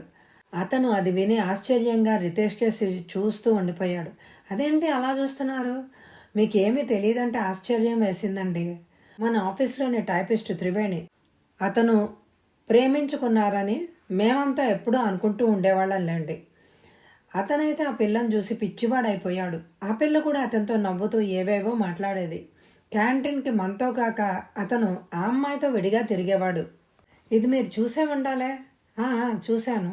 మరి మీకేమీ అనిపించలేదా? లేనట్టుందండి. సర్లేండి, మిగతా కదా వినండి. ఎక్కడ చూసినా వాళ్లే కనపడేవారు. ఈ పరిస్థితిలో ఊహించిన విధంగా త్రివేణి తనకి పెళ్లి సంబంధం కుదిరిందని అతనికి తెలియజేసింది. రేపు ఆఫీస్కి వచ్చి కార్డ్స్ పంపుతాను అని అందట. పైగా అన్నలు లేని తను అతనిలో అన్నని చూసుకుంటానని అందట. అందరికీ తన మొహం చూపించలేక, ఆమె లేకుండా బ్రతకలేక ఆత్మహత్య చేసుకున్నాడు. అయ్యో పాపం అన్నాడు రితేష్. మరో రాక్షస వనిత అంది అతని మనసు. కొద్దిసేపు అయిన తర్వాత అన్నాడు అతను, పోలీసులు వదిలారులేండి అని. కానీ వదిలేస్తారండి? ఏ? ఆ అమ్మాయి కాబోయే భర్త ఇన్స్పెక్టర్, ఆ అమ్మాయి తండ్రి పబ్లిక్ ప్రాసిక్యూటర్. మినిస్టర్లు ఎందరితో స్నేహ బాంధవ్యాలు ఉన్నాయట వాళ్ళ కుటుంబానికి. రితీష్కి పిచ్చెక్క సాగింది ఆలోచనలతో. ఆ రోజంతా అసహనంగా తిరిగాడు. ఇంటికి రాగానే ఉత్తరం, త్వరలో అటు రమ్మంటూ. మరో పెళ్లి చూపులట. ఆలస్యమైన కొద్దీ మంచివి తక్కువైపోతున్నాయట. రితీష్కి నిద్ర రాలేదు. అసహనంగా పక్కంతా దొర్లుతూ ఉండిపోయాడు. మర్నాడు ఆఫీస్కి ఫోను తండ్రి చేశాడు. నీకు పెళ్లి కాలేదని మీ అమ్మ బెంగ పెట్టుకుంది. అసలే మనకి మంచి సంబంధాలు రావడం లేదు. ఇంకా ఆలస్యం చేస్తే అసలుకే మోసం వస్తుందేమో అని మీ అమ్మ బాధపడుతోంది. ఆవిడ బాధ పోగొట్టుకునేందుకైనా నువ్వు త్వరలో రాగలవు. దీన్నే టెలిగ్రామ్గా భావించి రావాల్సింది. రితీష్కి ప్రయాణం తప్పలేదు. తల్లి నిజంగానే తన గురించి చాలా దిగులు పడుతోంది అని అనిపించింది రితేష్కి ఆవిడను చూశాక. తల్లి కోసమైనా తను త్యాగం చేయాలి అని అనుకున్నాడు. అవును, తను అసలే శాపగ్రస్తుడు కూడా. పెళ్ళైతే నరకంలోకి వెళ్తాడు నిజంగా, నారీ సమేతంగా. కానీ అమ్మ కోసం ఆ పని చేసి తీరతాడు తను అని అనుకున్నాడు. మహాలక్ష్మి అతనికి ఒక కవర్ తెచ్చిచ్చింది. నీకెవరో రాశారు అని. అపరిచిత దస్తూరి. అది చూస్తూనే అతనికి మయూరి గుర్తుకొచ్చింది. తన గదిలోకి వెళ్ళి కవర్ విప్పాడు. అందులో ఇలా ఉంది: రితీష్ గారు నమస్తే. నన్ను నేను పరిచయం చేసుకుంటున్నాను, వినండి. నా పేరు గంగ. అంత చల్లటి పేరు కలదాన్నే అయినా నన్ను కుంపటిగా పరిగణిస్తోంది పాడు ప్రపంచం. అర్థం కాలేదా? నేను ఒక పెళ్లి కాని పిల్లని. ఎన్నో ఏళ్లుగా పెళ్లి చూపుల పేరిట లెక్కలేనంతమంది అబ్బాయిల ముందు కూర్చుని అలసిపోయిన దాన్ని. నా అందం యావరేజ్, నా ఆకర్షణ పర్వాలేదు, చదువు డిగ్రీ. నాకు పెళ్లి కాకపోవడానికి అసలు కారణం మా నాన్న పెద్ద మొత్తంలో కట్నాలు ఇవ్వలేకపోవడం అని చెప్పి తీరాలి. నేను పెళ్లి కూతురుగా పాతబడ్డాను. ఉద్యోగాలకైతే ఎక్స్పీరియన్స్ కావాలి, కానీ పెళ్లి కూతుళ్ళకి మాత్రం ఎంత తక్కువ ఎక్స్పీరియన్స్ ఉంటే అంత మంచిది. మీరు పెళ్లి కొడుకుగా ఎక్స్పీరియన్స్ సంపాదించినా నిజంగా పెళ్లి కొడుకు అవ్వలేకపోయారని తెలిసింది. మీరెందుకు పెళ్లి కాకుండా ఇంకా మిగిలిపోయారు? మిమ్మల్ని పెళ్లిళ్ళ మార్కెట్ నుండి ఎందుకు తీసేశారు? మన ఇద్దరం ఒకేలా ఉన్నాం కనుక మన ఇద్దరిది మంచి జంట అని నేను వల్లగుద్ది చెప్పగలను. మీరు మరో వారం రోజుల్లో నన్ను చూడడానికి రాబోతున్నారు. నా పేరు గంగని గుర్తుంది కదూ? మా నాన్న పేరు కుటుంబరావు. ఇది పెళ్లి కూతురుగా నా ఆఖరి ప్రయత్నం. మీది ఇంచుమించుగా ఇదే స్థితి అనే నాకు తెలుసు. మన ఉద్యోగాలకి గల వయసు పరిమితి. ఆ వయసు వస్తున్నా ఉద్యోగం రాకపోతే వెలవెల్లాడిపోతాడు మగవాడు. అలాగే 25 దాటినా పెళ్లి కాకపోతే వెలవెల్లాడిపోతుంది ఆడది అంటారు, కానీ నేను నమ్మను. ఉద్యోగానికి వయసు పరిమితి మాకు ఉన్నట్టే 30 దాటితే మీకు కూడా, అంటే మీ మగాళ్లకు పెళ్ళవడం కష్టం. ముదిరిన బెండకాయ కూర పనికిరాదు. కాస్త ముదిరితే పులుసు పెట్టుకోవచ్చేమో, కానీ బాగా ముదిరికాయ ఎవ్వరూ తినాలి అని అనుకోరు. అర్థమైంది అని అనుకుంటాను. మీకు పిలిచి పిల్లనిస్తామంటూ ఆఖరి అవకాశం మా వాళ్ళు ఇస్తున్నారు. నేను మీ కళ్ళల్లోని సుందర్ లాంటి దాన్ని కాదని ముందే చెప్పాను కదూ. పులుసులో బెండకాయని వేసే స్థాయిలో ఉన్నారు మీరు. ఇంకా జాప్యం చేస్తే ఈ మాత్రం అవకాశం రాదు. ఆలోచించుకోండి. గంగ. ఆ ఉత్తరం అతన్ని చాలాసేపటి దాకా ఈ లోకంలోకి రానివ్వలేదు. ఏమిటి పిల్ల తెగింపు? ఒక పరాయి మగాడికి ఉత్తరం రాస్తుందా? అది ఇంతెలాగా? వెంటనే అతనికి ఆ ప్రశ్నకి జవాబు దొరికింది. తన పరిస్థితి ఆ అమ్మాయికి అవకాశం ఇచ్చింది, అంతకన్నా ఇంకేం లేదు అని అనుకున్నాడు. తను ఇంక పనికిరాడుట. ఎంత ధైర్యం ఆ పిల్లకి అలా రాయడానికి. బ్రహ్మచారిగా ఉంటే మరీ మంచిది అని అనుకున్నాడు కసిగా. ఈ కాలం ఆడపిల్లలు ఎంత తెగించి ప్రవర్తిస్తున్నారో ఆలోచిస్తూ అలాగే కూర్చుండిపోయాడు. ఆ మర్నాడు సంబంధం మాట తెచ్చాడు మహానంద్. అది గంగదే. ఆ మాట వింటూనే ముళ్ళ మీద ఉన్నట్టు ఫీల్ అయ్యాడు. తనకి పెళ్లి కాకపోయినా పర్వాలేదు, కానీ ఆ పిల్లలు మాత్రం తను చూడడు. అది అతని ఉద్దేశం. తల్లి తండ్రి దగ్గరలేని సమయం చూసి తల్లికి ఉత్తరాన్ని అందించాడు. అది చదివిన మహాలక్ష్మి అపర ఖాళీలాగా తయారైంది. ఏమనుకుంటోంది ఆ పిల్ల? రితీష్కి తను తప్ప గతి లేదనుకుంటోందా? నువ్వేం బాధపడకురా, వీళ్ళ ఇంటికి వెళ్లకుండా ఆపే బాధ్యత నాది. దీన్ని తలదన్నే లాంటి పిల్లని నీకిచ్చి చేయకపోతే నా పేరు మహాలక్ష్మే కాదు అంది. తల్లి ఏం చేసిందో ఎలా చేసిందో కానీ ఆ పెళ్లి చూపుల తతంగం ముగిసిపోయింది. మళ్ళీ రితీష్ ఊరెళ్ళిపోయాడు. ఇంకొన్ని నెలలు బ్రహ్మచారిగా ఉన్నాడు. ఎందరో కన్నెల క్రూరత్వాన్ని వీక్షించాడు. అదంతా చూసి ఇంతింత ఊహించాడు. పోనీలే, తను హాయిగా ఉన్నాడు అని అనుకున్నాడు. కానీ అతను ప్రతిరోజు భయపడేవాడు. మరో పెళ్లి చూపుల పేర రమ్మని తండ్రి ఎక్కడ రాస్తాడో అని. అతను అనుకున్నట్టే జరిగింది. తండ్రి ఉత్తరాన్ని బట్టి అతను బయలుదేరక తప్పలేదు. ఊరెళ్ళగానే తండ్రి ఎదురొచ్చి రిసీవ్ చేసుకున్నాడు. లక్ష్మి, అబ్బాయికి త్వరగా కాఫీ, నాకు బ్రహ్మాండమైన ఆలోచన వచ్చింది అన్నాడు. ఏమిటది అని మహాలక్ష్మి అడగలేదు. అసలు ఆమె భర్త అన్న మాటకు సరిగ్గా వినను కూడా లేదు. అబ్బాయి వచ్చాడని తెలిసింది. గబగబా కాఫీతోనే కొడుకు దగ్గరికి వెళ్ళింది. కాఫీ కొడుకు తాగేదాకా ఆగే కుశల ప్రశ్నలు వేసింది. అన్నట్టు లక్ష్మి, నేను ఒక ఆలోచన వేశాను అన్నాను కదూ, అది చెప్తాను విన్ను. సవేది అని అడిగాడు. దానికి అప్పుడే తెల్లాడుతుందా? నవ్వింది మహాలక్ష్మి. ఏం పర్వాలేదు, దాన్ని లేపుకురా అన్నాడు. అమ్మో, నా వల్ల కాదు బాబు. నిద్ర లేపితే నేను రాత్రి నిద్రపోయేదాకా నన్ను కాల్చుకు తింటూనే ఉంటుంది అంది మహాలక్ష్మి. అతనే వెళ్ళి లేపుకొచ్చాడు. ఫ్రాక్లో ఉంది సభ. జుట్టు విరగబోసి ఉంది. బొట్టులోని నుదురు, బోసి మెడ, బోసి చేతులు. ఈ ముద్దబ్బాయి వచ్చినందుక నన్ను లేపావు అంది సభ. అప్పుడే ఏడిపించడం మొదలుపెట్టావు? కాదు, కూర్చో చెప్తాను, అదలా ఉంచు. అన్నని అలాగా ముద్దబ్బాయి అనొచ్చా? సభ తప్పు కాదు అన్నాడు. తప్పే అంది ఒప్పుకొని. మరైతే అలా అన్నకింక అని కూతురితో అని, మనం పెళ్లి చూపులకు సాయంత్రం దాకా ఇప్పుడే వెళ్తున్నాం. ఎలా ఉన్నవాళ్ళు అలాగే బయలుదేరదాం. అంటే నేను లుంగీలో, నువ్వు నూనె మరకల చీరతోనూ కాదు లక్ష్మి. రోజు స్నానం చేసి వేసుకునే సామాన్యమైన బట్టలతో వెళ్దాం. ఇంత హంగామా చేసి మనకి ఏం లభించింది ఇప్పటిదాకా?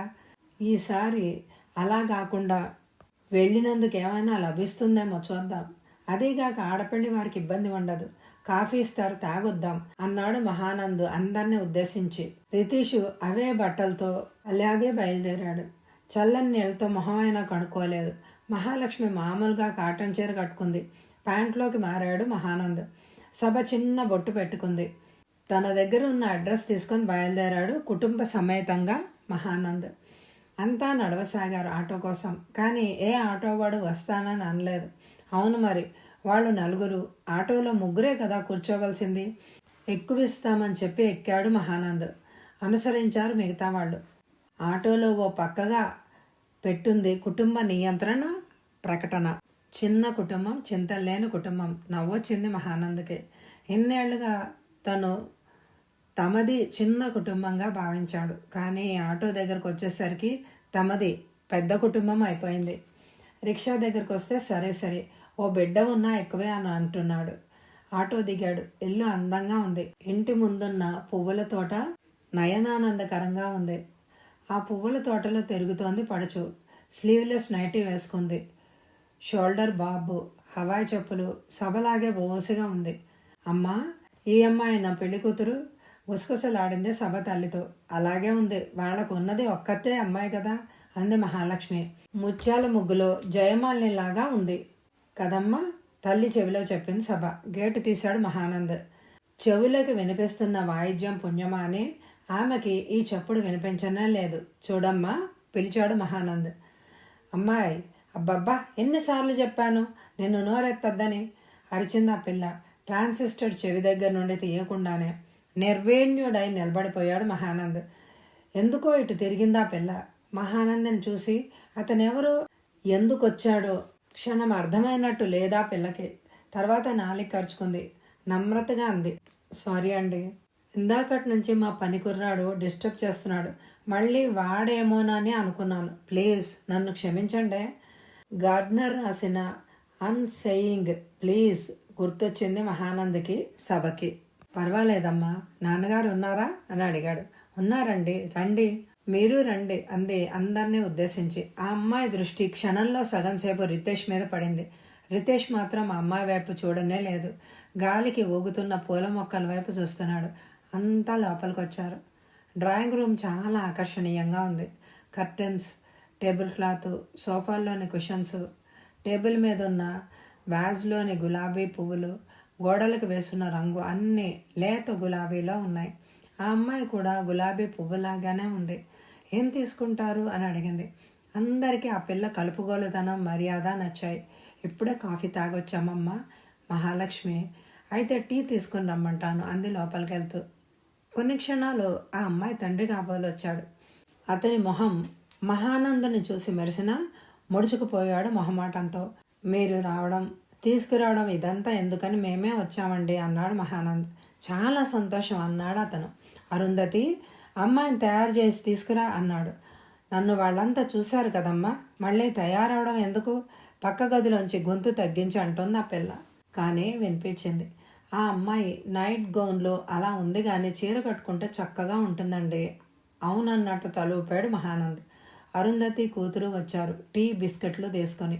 ఆ అమ్మాయి ఈసారి చీరలో ఉంది. తెల్లటి బెంగాలీ కాటన్ చీర, మ్యాచింగ్ జాకెట్టు, పెద్ద పెద్ద వెండి హ్యాంగింగ్స్ చెవులకి, మెడలో సన్నని వెండి గొలుసు, చేతులకి ఒక్కో సన్న వెండి గాజు, నల్ల దోసగింజ బొట్టు, విశాలమైన కనుదోయి, విశాలమైన పాలభాగం, ముడుచుకున్న మూతి, ముద్దొచ్చే చెక్కిళ్ళు, చక్కటి ఛాయ. ఆ అమ్మాయి అందరినీ ఆ క్షణంలో ఆకట్టుకుంది. రితీష్కి ఎప్పట్లాగే ఏ భావమో లేదు. మహానంద మొహం విప్పారే ఉంది. మహాలక్ష్మి ముచ్చటగా చూస్తోంది. సభ సరదా పడింది. రితేష్ ఏది ఏమైనా ఈసారి చూసిన అమ్మాయిని చేసుకోదలిచాడు. చీటికి మాటికి లీవ్ పెట్టడం, ముక్కు మొహం తెలియని వాళ్ళ ఇళ్ళకి వెళ్ళడం విసుగ్గా ఉంది. తండ్రి కూతుర్ని గురించి పొగడతలు ఆరంభించారు. పోస్ట్ గ్రాడ్యుయేట్ అయినా పొగరు లేదని, నమ్రత ఆమె నడవడి అని, కళలెన్నో గల కాంతిని, సంగీత సాహిత్య జిజ్ఞాస కలదని చెప్పుకుపోయాడు. కొద్ది మాటలయ్యాయి. ఇక వెళ్తానండి లేచాడు మహానంద్. మిగతా వాళ్ళంతా కూడా లేచారు. మీ అభిప్రాయం ఎప్పుడు చెప్తానంటే అప్పుడే మీ ఇంటికి వస్తాను అవినయంగా చేతులు కట్టుకొని అన్నాడు ఆయన. ఒకసారి అమ్మాయి వైపు చూసిన ఆయన ఆ పిల్ల తండ్రి వైపు తిరిగి, మీ అమ్మాయి మా అందరికీ నచ్చిందండి అన్నాడు. ఆ పిల్లని కన్నవాళ్ల కళ్ళు తళుక్కుమన్నాయి. పెళ్లి కూతురు కళ్ళు వాల్చుకుంది. చాలా సంతోషం అన్నాడు ఆయన. కానీ మాదొక రిక్వెస్ట్, పెళ్లి సాధ్యమైనంత త్వరలో జరిపించాలి. మా అబ్బాయికి లీవ్ లేదు. పెళ్లి మాటలు జరగడమే ఆలస్యం, కానీ పెళ్లికి ఆలస్యం ఏముంటుందండి, ఓ నెలలో జరిపించేద్దాం, కూర్చోండి అని వాళ్ళని కూర్చోబెట్టాడు. అరుంధతి, తెలుగు క్యాలెండర్ తీసుకురా అన్నాడు. ఎల్లుండి మంచిదని తేల్చాడు మాట్లాడడానికి వచ్చేందుకు. వెళ్ళొస్తాం వదిన సభ అంది. ఉలికిపడి సభ వైపు చూసింది అమ్మాయి. అంతలోనే హాయిగా నవ్వి తల ఊపింది. అందరూ పేరు పేరున వీడుకోలు ఇచ్చారు. అప్రయత్నంగా అమ్మాయి రితీష్ వైపు చూసింది. వెళ్ళొస్తానండి, నమస్తే అన్నాడు కాబోయే భార్యను ఉద్దేశించి రితేష్. కళ్ళు మాత్రం ఆమె మీద లేవు. గులాబీ రంగు కార్పెట్ని అంటుకుపోయాయి. ఆటో పిలిచినట్టున్నాడు పనివాడు. అంతా ఆటో దగ్గరికి నడిచారు. అసలు కారు ఉండుంటే నేనే డ్రైవ్ చేసేవాడినండి. వాళ్ళింట్లో ఏదో పార్టీ ఉందంటే మా ఫ్రెండ్కి ఇచ్చాను, సాయంత్రానికల్లా ఇచ్చేస్తాను అన్నాడు. అతని కారు రిపేర్లో ఉంది అన్నాడు ఆయన. పర్వాలేదండి మహానంద్ చెప్పాడు. సినిమాలో లాగా జరుగుతుంది ఇప్పుడు అంది అన్నతో మెల్లిగా సభ. అంటే నువ్వేమో వెనక్కు తిరుగుతావు, ఆ అమ్మాయి తిరుగుతుంది. కళ్ళు నాలుగు విషాదంగా సెలవు తీసుకుంటాయి. చాలే కసిరాడు రితేష్. అన్నట్టు అమ్మాయి పేరు ఏమిటన్నారు? రశ్మి. బాగుంది, వెళ్ళొస్తాను. మహానంద్ ఆటో సరదాగా సాగింది. సారి గలగలమనే మాటల్ని, కిలకిల నవ్వుల్ని, కొండంత తృప్తిని మోసుకెళ్ళింది. ఆ రాత్రి రితేష్కి నిద్రే రాలేదు. కనీసం 100 సార్లైనా లాబరేటరీకి వెళ్ళొచ్చాడు. రీతు పిలిచింది మహాలక్ష్మి. కడుపులో బాగాలేదా? తిప్పుతున్నట్టు ఏదోగా ఉందమ్మా. పిచ్చి, ఆడపిల్లలే ధైర్యంగా ఉంటుంటే నీకెందుకురా అంత టెన్షన్గా ఫీల్ అవుతున్నావు? హాయిగా పడుకో అంది. రితీష్ ఇబ్బందిగా నవ్వాడు. పడుకోవడం ఎందుకమ్మా? పడుకున్న అన్నకి నిద్ర రాదు. నిద్ర పట్టిన కలలే. ఆ కలలు పేడవే. పెళ్ళంగా రాబోయే పెంకిపిల్ల పిల్లిలాగా పీకుతున్నట్టు. సభా అరిచింది మహాలక్ష్మి. సభ ప్రసక్తి ఆపి అన్నతో, ఓకే అన్న, కమ్మటి కలలు నీకు రావాలని కోరుకుంటూ గుడ్ నైట్ అంది అటు నుండి పారిపోతూ. సభ ముందుగా అన్నట్టు సరిగా రాలేదు. కలత నిద్ర పట్టిన పీడ కలలే కాల్చుకు తింటున్నాయి. ముఖ్యంగా ఆ మధ్య ఎప్పుడో వచ్చిన కల మళ్ళీ వచ్చింది. ఒక స్త్రీ ఖాళీలాగా ఉన్నది, పరుగు పెడుతోంది రితీష్ని పట్టుకోవాలని. కానీ అప్పటిలాగా మరీ ఎక్కువ పరిగెత్తలేదు. పట్టేసుకుంది. తన ఇనుప కౌగిలిలో కట్టేసింది. అతని శరీరం నలిగిపోతోంది.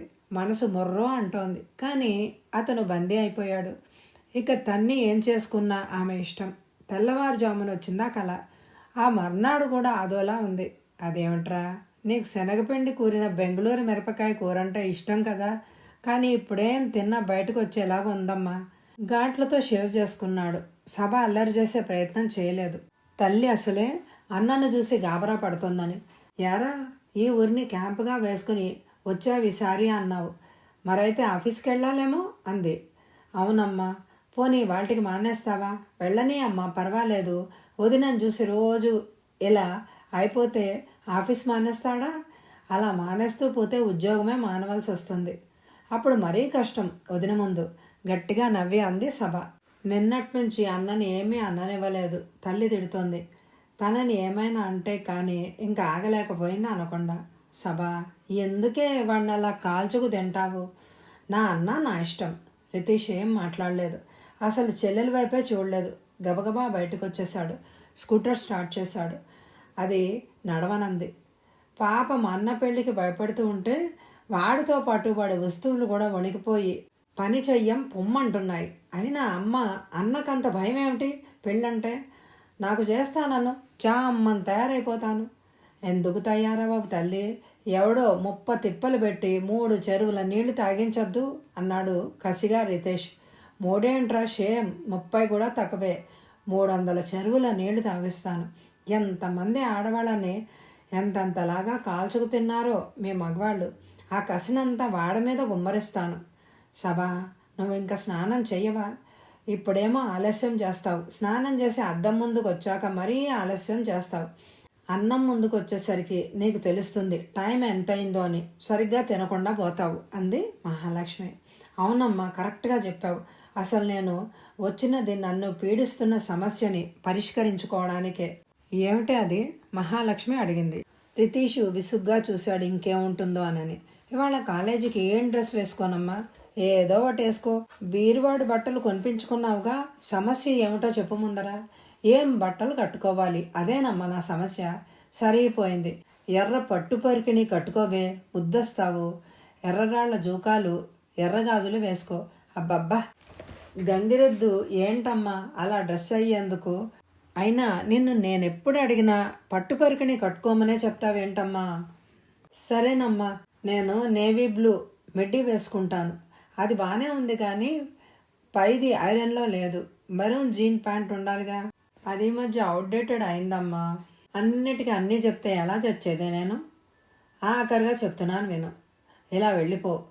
ఈ నైట్ గౌన్తో వెరైటీగా ఉంటుంది. చిరుకోపం, హాస్యం జోడించి అంది మహాలక్ష్మి. సభ అలకగా నిలబడింది. పోనీ సభ, నల్ల చుడిదార్ వేసుకో, కొత్తది కూడాను. థ్యాంక్స్ మామ్ అంది. అన్నాయ్, అరే అన్నాయ్ అరిచింది. స్కూటర్ రిపేర్ చేయడంలో అలసిన రితేష్ దాన్ని లోపల పెట్టేయడానికి వచ్చాడు. చెల్లెల వైపు చూశాడు. నేను నల్ల చుడిదార్ వేసుకుంటున్నాను, అయితే నాకు చెప్పడం ఎందుకే? నీ వస్తువుల్లాగే నేను కూడా బాధని నల్ల బట్టల్లో పంచుకుంటున్నానని చెప్పేందుకు పిలిచానులే. రితేష్ తల్లి వైపు తిరిగాడు. అమ్మా, నేను ఆటోలో వెళ్తున్నాను అనేసి వెళ్ళిపోయాడు. పెళ్లి మాటలు జరిగాయి. ముహూర్తాలు కూడా కుదిరిపోయాయి. రితేష్ మధ్యలో ఒకసారి వెళ్ళి వచ్చాడు. శుభలేఖలు అచ్చయ్యాయి. లీవ్ పెట్టి వచ్చాడు రితేష్. స్నేహితులకి తనే అడ్రస్ రాయసాగాడు. ఇంతలో పోస్ట్ అనే ఉత్తరం వచ్చి ఇచ్చి వెళ్ళాడు. అది రితేష్కే వచ్చింది. ఉత్తరాలంటే ఉత్సాహం పోయింది రితేష్కి. ఆడపిల్లలిద్దరూ రాసినవి చదివినప్పటి నుంచి. అది అతని క్లాస్మేట్ సరళ్ రాశాడు. చాలా కాలం తర్వాత రాశాడా అనుకుని ఓపెన్ చేశాడు రితేష్. సాధారణంగా రితేష్ ఉత్తరాలు రాయడంలో బద్దకిస్తాడు, కానీ సరళకి మాత్రం తప్పకుండా రాస్తాడు. దానికి కారణం సరళ్ తరచూ రాయడమే. అతను చాలా స్నేహపాత్రుడు. అతనికి ఎప్పుడో మరదలతో పెళ్ళైపోయింది. ఇప్పుడు తండ్రి కూడా అయ్యాడు. ఉత్తరం ఇప్పాడు. రీతు, ఇది చదవడం మొదలుపెట్టి నీకు మొదట ఆశ్చర్యం అనిపిస్తుంది నేను రాసిన విధం చూసి, కానీ పూర్తిగా చదివాక నిట్టూడ్చకుండా ఉండలేం. చాలా సంతోషంగా ఉందిరా. ఇప్పటి వరకు నేనుండి శుభలేఖ రాకపోవడం వల్ల ఉలిక్కి పడ్డాడు రితేష్. ఇది చదవలేకపోయాడు. క్షణం పోయాక కొనసాగించాడు. మేఘ నన్ను మోసం చేసిందిరా. నన్నే కాదు, మా కుటుంబాన్నంతా మోసం చేసింది. అర్థం కాలేదా? మేనమావ కూతురే నా భార్యని నీకు తెలుసు కదా. ఒరేయ్, అది చిన్నప్పుడు నేనంటే ఎంత పడి చచ్చేదనుకున్నావు? అది పుట్టినప్పుడే నా పెళ్ళంగా పరిగణించారంతా. మా ఇంటి కోడలుగానే ప్రవర్తించేది. ప్రతి పండక్కి దానికి బట్టలు కొనేది అమ్మ. కోడలైనా కూతురైనా అదే అంటూ. అది సరే సరే, అత్తయ్య అత్తయ్య అంటూ అమ్మను వదిలేదే కాదు. అమ్మకి తొలనొప్పి లాంటిది ఏదైనా వస్తే మందు రాసి తలపడుతూ కూర్చునేది. పనివాళ్ళంతా కోడలమ్మ అంటూ గౌరవించేవాళ్ళు. ఏవేవో కొత్త వంటలు తయారు చేసి తెచ్చేది. అమ్మ చీరలకి ఫాల్స్ కుట్టేది. నాకు నాన్నకి స్వెటర్లు అల్లింది. ఇంట్లోని ఫర్నిచర్ అంతా దానిష్ట ప్రకారం అమరినవే. అదంతా తలుచుకుంటే నాకు ఆశ్చర్యంగా ఉంది. నిజంరా, మేఘ ఎంత మారిపోయిందో. కాదు కాదు, ఆమె స్వభావమే అదే. మమ్మల్ని మంచి చేసుకోగలిగేలాగా ప్రవర్తించింది. పెళ్ళైన ఏడాది ముద్దు ముద్దుగా ఉంది. ఆ తర్వాతే బయటపడింది. నా దగ్గర సణుగుడే సణుగుడు. తన అక్క చెల్లెళ్ళంతా హాయిగా తమ తమ ఇళ్లలో ఉంటే తనే ఇలా తనకు చెందని చోట ఉన్నాను అని అంది. నాకు మొదట్లో అర్థం కాలేదు. ఎందుకంటే అక్కలెవ్వరికీ సొంత ఇళ్ళు లేవు. తర్వాత తనే చెప్పింది, వాళ్ళంతా ఉంటున్నది తమ తమ ఇళ్లలోట. అంటే తమ తమ భర్తల ఇళ్లలోనట. అద్దె ఇల్లైనా సరే, భర్త ఇల్లైతే తన ఇల్లేట ఇల్లాలకి. కానీ తనున్నది అత్తగారింట్లో. అంతా ఆవిడదే పెత్తనమంట. ఎక్కడి నుండి ట్రాన్స్ఫర్ చేయించుకుంటూ గోల. అలా అంటే ఎలా? నాన్నకు ఒంట్లో బాగాలేదు కదా, కదపకూడదన్నారని అన్నాను. ఆయన ఎందుకు కదులుతారు, మనమే కదులుతామంది. వీల్లేదు అన్నాను. ఏమైతేనే మెల్లిమెల్లిగా ప్రళయం సృష్టించింది. ఈ గొడవలో ఉండగానే నాన్న పోయారు. అంతే, అమ్మ మీద పెత్తనం మొదలుపెట్టింది. అమ్మేమీ రాక్షసంగా ఉండే అత్త కాదు. అందుకే దాని ఆటలు అలాగ సాగిపోయాయేమో. రాను రాను అమ్మని ఏదో అని సాధించేది. ఏదో పని చేయమని, చేసింది నచ్చలేదని గోల. నేను దాన్ని తిట్టేవాడిని. ఓసారి శృతి మించిందని కొట్టాను కూడా. కానీ దాని గోల ఇంకా పెరిగిపోయింది. ఈ ఇంట్లో ఆవిడైనా ఉండాలి, నేనైనా ఉండాలి అని అంది కరాఖండిగా. నువ్వే పో అన్నాను. ఏడుపులు పెడబొబ్బలు. కోపంగా ఆఫీస్కి వెళ్ళాను. ఇంటికి వచ్చేసరికి అమ్మలేదు. ఊరెళ్ళిపోయింది. హాయిగా సొంత ఇంట్లో కూర్చుని దర్జాగా ఉంటుంది అంది మేఘ. నేను ఇంక దాంతో వాదించలేదు. వెంటనే మా ఊరు బస్సు ఎక్కాను. అమ్మని రమ్మని బ్రతిమిలాడాను. కన్నీళ్లు పెట్టుకున్నాను. కానీ అమ్మ రాలేదు. నన్ను వెళ్ళిపోమంది. నేడో రేపో రాలే నా కోసం నీ పచ్చని కాపురాన్ని పాడు చేసుకోకు అని అంది. నీ పిల్లాడికి తల్లి తండ్రి ఇద్దరూ కావాలి అని అంది. నువ్వు వెళ్ళిపోకపోతే నేను చచ్చినంత ఒట్టు అని అంది. నాకు వెనక్కి తిరక్క తప్పలేదు. ఇది చదువుతుంటే నీకు నా మీద అసహ్యంగా ఉంది కదా. నాకే నా మీద అసహ్యంగా ఉంటే నీకు ఉండడంలో ఆశ్చర్యం ఏమిట్రా? ఇంతకీ ఈ విషయాలన్నీ నీకెందుకు రాస్తున్నానో బాధ పెడుతున్నానో తెలుసా? నా బాధని పంచుకోవాలని. ఒరే రీతు, అమ్మ లేదురా, చచ్చిపోయింది. దిక్కులేని చావు ఆవిడదే. కనీసం కడసారి పలుకైనా నేను వినలేదు. నాతో ఏం మాట్లాడాలనుకుందో, ఆఖరిసారి నన్ను చూడాలని ఎంత అల్లాడిపోయిందో, అసలు ప్రాణం పోయే ముందు ఏ రకమైన బాధతో గెలగెల్లాడిందో ఏమీ నాకు తెలియదు. నిశ్శబ్దంగా చేయవలసినవన్నీ చేసేసాను. శాశ్వతంగా నా తల్లిని, నా ఊరిని విడిచి వచ్చేసాను. ఇంకా నాకు వాటితో సంబంధమే లేదు. నాకు సంబంధం ఉన్నదల్లా ఆ పాతకితోనే. అదంటే నాకు ద్వేషం. అయినా నేను దాంతో కాపురం చేస్తున్నాను. అమ్మకి మాట ఇచ్చాను కనుక. అసలు ఈ ఆడపిల్లల బుద్ధే అంతరా? తన వదిన తన అమ్మ మాట వినాలి, తన మాట వినాలి, కానీ తన అత్తగారి మాట విననవసరం లేదు. ఎంత కుచితమైన బుద్ధో చూడు. తలుచుకుంటేనే జగుప్సుగా ఉంది నాకు. రేపటి పెళ్లి కూతుళ్ళంతా నేటి మంచి అమ్మాయిలే. ఎల్లుండి వాళ్ళ అసలు రూపం బయటపడుతుంది. రేపు నా కోడలు దానికి బుద్ధి చెప్పినప్పుడే దానికి మేనత్త ముద్దు గుర్తొస్తుంది. తను సాధించిన తీరు గుర్తొస్తుంది. ఒరేయ్, నేను నీకు ఇచ్చే సలహా ఒకటే, పెళ్లి చేసుకోకు. ఇంతకంటే ఇంకేమి రాసే మూడ్లో లేను. అదీగాక నాకు ఇప్పుడు పని ఉంది.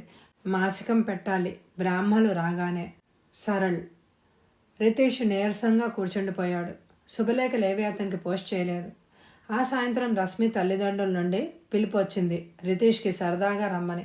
అతనికి అసలే చిరాగ్గా ఉంది ఆ రోజు. అందుకే పెళ్లికి ముందు మాటలేంటమ్మా అన్నాడు విసుగ్గా. బాగుంది, కాబోయే పెళ్ళాంతో కదూ, సరదాగా వెళ్ళిరా. పెళ్లి కాక ముందు కలుసుకోవడం వేరు, పెళ్ళయ్యాక కలుసుకోవడం వేరు అంది మహాలక్ష్మి. రితీష్ తప్పనిసరిగా తెల్లటి బట్టలతో బయలుదేరాడు. టీనోపాల్ టీనోపాల్ టీనోపాల్ అని అందుకుంది సభ. అంతలోనే అరేరే మామయ్య వస్తున్నారు అంది. రితీష్ మామగారు వచ్చారు కారులో. ఆయనతో వెళ్ళాడు రితీష్. హాయ్. ఉలిక్కిపడి చూశాడు. రశ్మి బంగారు రంగు చుడిదార్లో ఉంది. చైనా సిల్క్దది. వెరబోసుకున్న జుట్టు, పొడుగు బంగారు హ్యాంగింగ్స్, చిన్న బంగారు ముక్కుపడక, ఎడం చేతికి సిటిజన్ వాచ్, కుడి చేతికి ఒక బంగారు గాజు, మెడలో పొట్టిగా ఉన్న ఒక బంగారు గొలుసు సన్నడిది. ఆ అమ్మాయి అలా తయారవుతుందని అతను అనుకోలేదు. వెల్కమ్ అంది రెండు చేతులు జాపి. అనుసరించాడు. కూర్చున్నారిద్దరు. అతని వైపు చూసింది. ఇబ్బందిగా నవ్వాడు. రశ్మి లోపల నుండి పిలిచింది తల్లి. అమ్మ ఎందుకు పిలిచిందో చూసి వస్తానే. అంతలోపల మీరు మాటలు కూడగట్టుకుంటూ కూర్చోండి అని అంది. అతనికి నచ్చలేదు అంత ఫ్రీగా మాట్లాడడం. కోపం గొంతు దాకా చేరింది. కాఫీ తీసుకొచ్చింది. సారీ, నాకు అలవాట్లేదు. పోనీ టీ ఇవ్వనా? వద్దు. అదేంటి, ఆ రోజు తాగావు కదా. మరీ మొహమాట పడి తాగానంతే అన్నాడు ఆ పిల్ల ఏకవచనంతో ప్రయోగాన్ని పరిశీలిస్తూ. నిజానికి అతనికి వేడివేడిగా తాగానుంది. నా కోసం కంపెనీకైనా. సారీ. ఆ అమ్మాయి విచిత్రంగా చూసింది అతని వైపు. సరే అయితే అనేసి తనే 2 కప్పులు కాఫీ తాగేసింది. నన్నేమి అడగవా చిలిపిగా అడిగింది. తల అడ్డంగా ఊపాడు. పోనీ నేనే అడగనా? నిలువుగా ఊపాడు నచ్చినట్టు. ఈ పెళ్ళి మీ అంగీకారంతోనే జరుగుతోందా? ఎందుకలా అడిగారు? ఏం లేదు, చాలామంది మగవాళ్ళు నాకు నిన్ను చేసుకునే ఉద్దేశం లేదు, కానీ మా వాళ్ళకి మీ కట్నం సొంతం చేసుకునే ఉద్దేశం కలిగింది. అందుకే నేను సరేనన్నాను అంటారు పెళ్ళయ్యాక. నా విషయంలో అలా కాదు. కృతజ్ఞతలు. క్షణం పోయాక మీ భార్య ఉద్యోగం చేసినా, పేరు పెట్టి పిలిచినా మీకు అభ్యంతరం లేదుగా? లేదు. 1 వే ట్రాఫిక్, నాకు బోర్ కొడుతోంది. అతను నవ్వాడు. టిఫిన్ వచ్చింది. వేడివేడి దోశలు, వాటిల్లోకి బంగాళాదుంప కూర, కొబ్బరి పచ్చడి యమగా ఉన్నాయి. వాటి అంత చూడసాగాడు అతను. మీకు దోశలంటే ఇష్టంలా ఉందే? అవును. నా ఇష్టం అడగరే? ఏమిటి? మీ అంతటా మీరు అడిగితేనే చెప్తాను. అతను నవ్వి, చెప్పండి మీ ఇష్టాలు అన్నాడు. పులిహోర చాలా ఇష్టం. నిమ్మకాయదైనా, చింతపండుదైనా, కొబ్బరికాయదైనా అంది. నాకు మీ చెల్లెలు చాలా నచ్చింది. ఉలిక్కిపడ్డాడు అతను. కరుగుతున్న మనసు మళ్ళీ కరుడుగట్టింది. నాకు ఆ సంగతి బాగా తెలుసు అప్రయత్నంగా అన్నాడు. ఎలా తెలుసు? ఆశ్చర్యంగా అడిగింది. దాన్ని చూసిన వాళ్ళు ఎవరైనా కూడా ఆ మాటే అంటారు గనక అన్నాడు కవర్ చేసుకుని. మీకు ఏ ఏ రచయితల నవలలు ఇష్టం? అసలు ఎలాంటి సబ్జెక్ట్ ఉన్నవి చదివితే ఆసక్తి చూపిస్తారు? ఏది అడగకపోతే బాగుండదని అడిగాడు. ఎవరు రాసినా, ఎవరు సినిమా తీసినా నాకు నచ్చిన సబ్జెక్టు, నేను ప్రిఫర్ చేసే సబ్జెక్ట్ ఒకటే, విప్లవం. వనితలకి తప్పనిసరిగా తలకెక్కవలసిన విషయం అది. అతనికి భయం వేస్తుంది. నాకు హాస్యం నచ్చుతుంది అన్నాడు. నాకు అది నచ్చదండోయ్. ఎందుకని? అవును సార్, మీ మగవాళ్ళకి హాస్యం హాయిగానే ఉంటుంది. మాకు జీవితమే విషాదం. మా జీవిత కథల్లో హాస్యం ఉండదు. మా అంటే మా స్త్రీ జాతి. ఓ అన్నాడతను. సభలోని ఆవేశం గుర్తొచ్చింది. కళలోని కాళిక కనిపిస్తోంది. రితీష్ నెట్టూర్చాడు. మాకు కావాల్సింది మీ జాలి కాదండి, చేయూత. మీలాంటి కొందరైనా మమ్మల్ని అర్థం చేసుకుంటే చాలు. మీరెన్నైనా చెప్పండి, మీకు ఈ పెళ్ళి ఇష్టంలాగా కనిపించడం లేదు. ఏ? మరి వచ్చినప్పటి నుంచి టైం చూస్తూ కూర్చుంటారంటే? నేను అర్జెంట్ పని మీద వెళ్తున్నానండి, మీరు రమ్మన్నారని కొంచెం పోస్ట్పోన్ చేశాను అన్నాడు. ఎంతలో ఆమె తల్లి వచ్చింది. లేచి నమస్కరించాడు. నమస్కారం బాబు, కూర్చోండి. మా అమ్మాయి మాటలు విని మీరేమీ అనుకోకండే. అది బొత్తిగా చిన్నపిల్ల, దానికేం తెలియదు. నాకేం తెలియదమ్మా. అబ్బే, తనేం తప్పుగా మాట్లాడలేదండి. వస్తానని అంటున్నా వద్దని వెనుతిరిగాడు రితేష్. అతనికి మనసంతా బరువుగా ఉంది. సరళ ఉత్తరం గుర్తొచ్చింది. ట్యాంక్ బండి ముందు గల సిమెంట్ బెంచ్ మీద కూర్చున్నాడు. నిశ్శబ్దం. నిశ్శబ్దంలో నీళ్లు నిశ్చలంగా కదులుతున్నాయి. వెన్నెల లేదు, కానీ వీధి దీపపు వెలుతురుంది. చాలాసేపు అలాగే కూర్చుని ఇంటిమొహం పట్టాడు. ముగ్గురు ఎదురొచ్చారు. తల్లి మంచినీళ్ళు ఇచ్చింది. తాగేసి ఆవిడకి గ్లాస్ ఇచ్చి అన్నాడు, కాఫీ ఇవ్వమ్మా, తలనొప్పి పడుతోంది అని. ఇప్పుడు తలనొప్పేంటోయ్? తియ్యటి తలంపుల్లోకి పోవాలి గాని. మహానంద్ ఎలా మాట్లాడిందా అమ్మాయి? మహాలక్ష్మి అడిగింది. ఆడపిల్లలా మాట్లాడింది. ఏం మాట్లాడిందోయ్? మామూలే నాన్న. ఏం సినిమాలు ఇష్టం, ఎలాంటి నవలలు ఇష్టం, ఎక్సెట్రా. ఇంతకీ ఆ పిల్లకి ఏ విధమైనవి నచ్చుతాయట? హాస్యం చాలా ఇష్టం. తప్పనిసరిగా అబద్ధం ఆడాడు. అయితే మంచి అభిరుచి ఉందన్నమాట. మన సెలక్షన్ అంటే ఇదేనోయ్. మహానంద్ నవ్వాడు. తను కూడా నవ్వాడు రితేష్. రితేష్ రశ్మిల పెళ్లి ఘనంగా జరిగిపోయింది. అయితే ఆ పెళ్లి రితేష్ రశ్మిలకే కాదు, బంధుమిత్రులందరికీ కూడా బాగా గుర్తుంటుంది. దానికి కారణం రితేష్ కాదు, కేవలం రశ్మి. తల దించలేదు, సిగ్గులు కురిపించలేదు. పీటల మీద అయితే కూర్చుని బ్రాహ్మణుడు చెప్పినట్టు చేస్తోందన్న మాటే గాని ఆమె దృష్టి అటు లేదు. హలో రండి అని ఆహ్వానిస్తోంది. హాయ్, ఇంత ఆలస్యంగా వచ్చింది అని అలకలిపోయింది. వాళ్ళ చుట్టాల అబ్బాయి కాబోలు ఫోటోలు తీశాడు. ఆగండి ఆగండి అంటూ వాళ్ళని ఆపింది. మంచి ఫోజ్ ఇచ్చి ఇప్పుడు తీయండి అంది. పూలదండలు వేసే వేళ అది. బ్రాహ్మణుడు పెళ్లి కొడుకును కూర్చోమని పెళ్లి కూతుర్ని నిలబడి వేయమన్నాడు.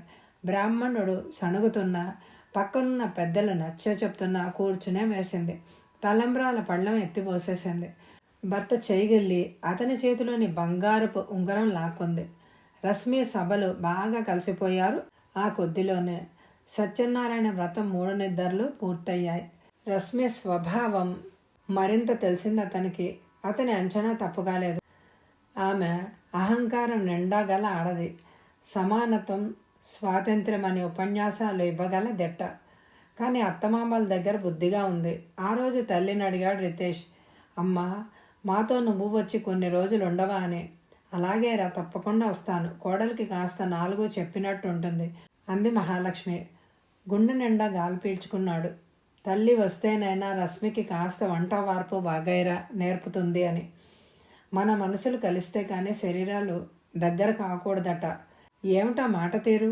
అసలు మొదటి రాత్రి మాట్లాడవలసిన మాటలు అవి. ఆడది మగాడు అంటూ ఆవేశంతో రాత్రిని వృధా చేసింది. కట్నం ఎందుకు తీసుకున్నావు? నాకున్న లోపం ఏమిటని? లేక నువ్వు నాకంటే ఉత్తమోత్తముడువా అని అడిగింది. కట్నం ఇస్తున్నట్టు నీకు తెలియదా అని తను అడిగాడు. తెలుసునట, అయినా చేసుకుందట. అది ఎలాగో ఓలాగా వడ్డీతో సహా వసూలు చేసి కానీ నిద్రపోదట. కట్నం తీసుకుని మంచివాణ్ణి చేసుకునే కంటే కట్నం తీసుకున్న ధనప్రియుణ్ణి చేసుకుని తన కసి అంతా కక్కడం కోరికట. ఆ సాయంత్రమే మహాలక్ష్మి కొడుకుతో అంది, సారీరా, నేను రావడం లేదు అని. అయ్యో, అదేంటమ్మా? నిరాశగా అడిగాడు. నేనొస్తే ఇక్కడ ఎలారా? సభ బొత్తిగా చిన్నపిల్ల, మీ నాన్న పెద్దవారు అవుతున్నారు. వాళ్ళిద్దరూ వంట వార్పులతో గడుపుతారా? కాలేజీకి ఆఫీస్కి వెళ్తారు కదా. ఈసారి ముగ్గురం వచ్చి ఓ నెల ఉంటానులే, దిగులుగా తలూపాడు.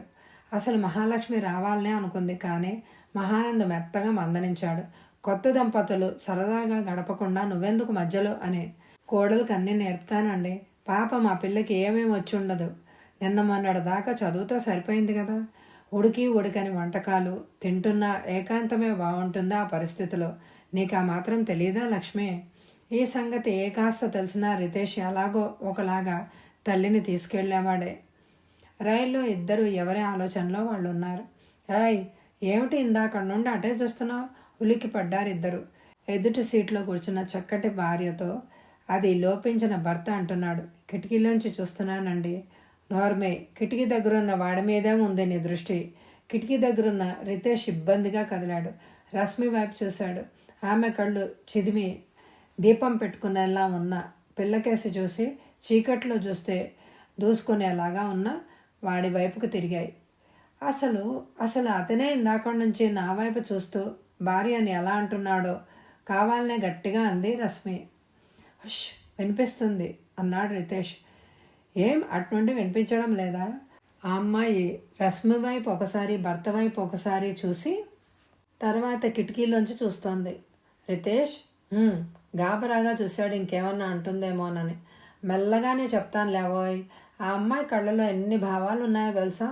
అవమానం, అసహ్యం, దుఃఖం, సిగ్గు. ఆ భావాలన్నీ అంతరాంతరాల్లో అలా అణిగిపోవలసిందే అని అనుకోకు. విసిగి విజృంభిస్తుంది ఒకరోజు, నెమ్మదిగా చెప్పింది. ఆ తర్వాత రైలు గమ్యం చేరేదాకా మగజాతిని దుయ్యబడుతూనే ఉంది. కొట్టకపోతే ఊరుకోదని అనిపించి కొట్టాడు రితేష్. స్టేషన్కి స్నేహితుడు శంభు వచ్చాడు. తనని తనే చొరవగా పరిచయం చేసుకున్నాడు. మీ ఆవిడ రాలేదే రితేష్? ఆవిడ తను ఉండవలసిన చోటే ఉంది అంటే వంటిట్లో నవ్వాడు శంభు. రితేష్ కంగారు పడ్డాడు రశ్మి ఏమంటుందోనని. కానీ రశ్మి ఏం మాట్లాడలేదు. అతని బలవంతం మీద అతని ఇంటికి వెళ్ళారు. చల్లటి కొబ్బరి చెట్ల నీడలో ఉంది ఆ ఇల్లు. కొట్టగానే తలుపులు తెరుచుకున్నాయి. చల్లటి చిరునవ్వు, కమ్మటి మాట. రండి రండి, నమస్తే అంది ఆ ఇల్లాలు. నలుపులో ఎంత నునుపుతనం, లావులో ఎంత లాలిత్యం. ఇదిగోరా, ఇదే నా పెళ్ళాం. పేరు విద్యావతి, కానీ 10వ క్లాస్ తప్పి ఆపేసింది చదువు. ఏమే, 10 తప్పావా 9 తప్పావా? శంభు జోకులేస్తున్నాడేమో అలా మాట్లాడడం. రశ్మి విద్య వైపు చూసింది. నిర్లిప్తంగా ఉన్నాయా ఆ నయనాలు. ఏమే, ఇంక నీ ఇంటికి నడవా? ప్రశ్నార్థకంగా చూశారు రశ్మి రితేష్లు. ఇంటిల్లు అన్నావు కదరా ఆవిడది. శంభు రండి రండి అంటూ విద్య తనతో రశ్మిని తీసుకెళ్ళింది. విద్య రశ్మి చాలా త్వరగా చేరువైపోయారు. శంభు చూసి పెట్టిన ఇంట్లోకి చేరారు ఆ కొత్త దంపతులు. వేడివేడిగా కాఫీ తాగుతూ కిటికీలో కూర్చున్నాడు రితేష్. నాకు తాగాలనే ఉంది రశ్మి.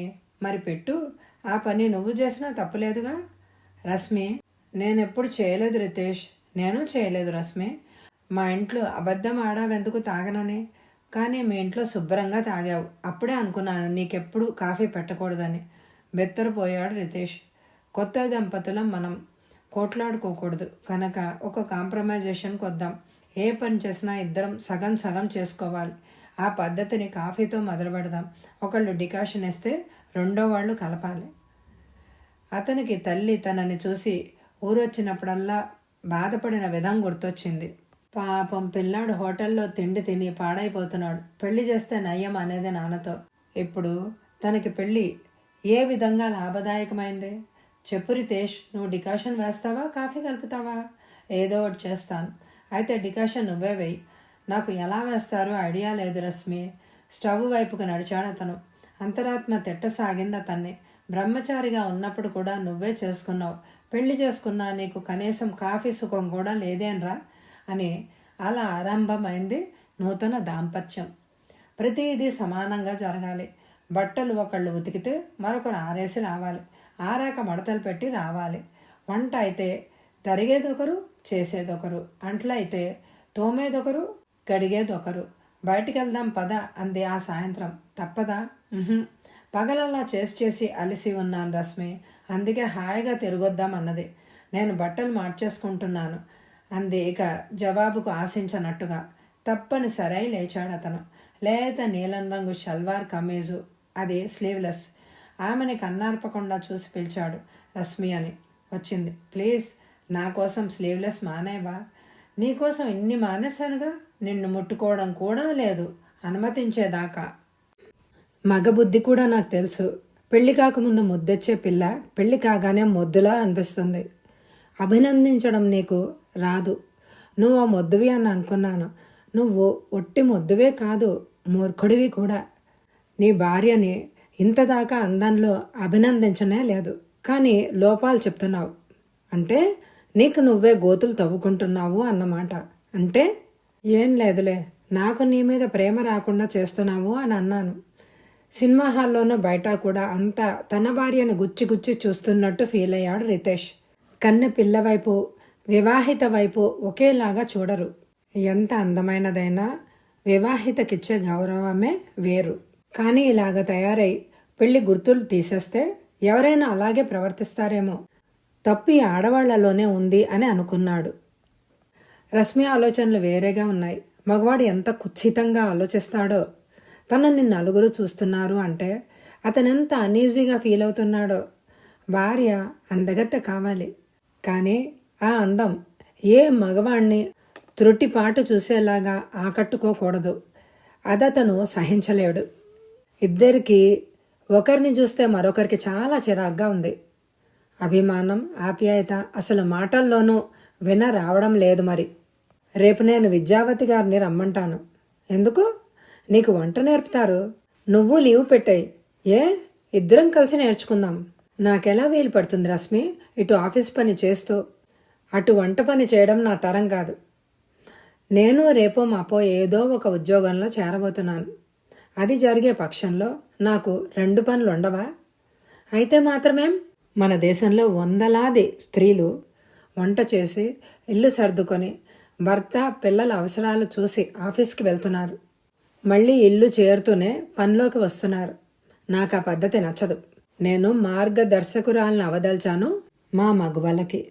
అంటే తాచెడ్డ కోతి వనమెల్లా చెర్చినట్ట? రితేష్ అన్నాడు.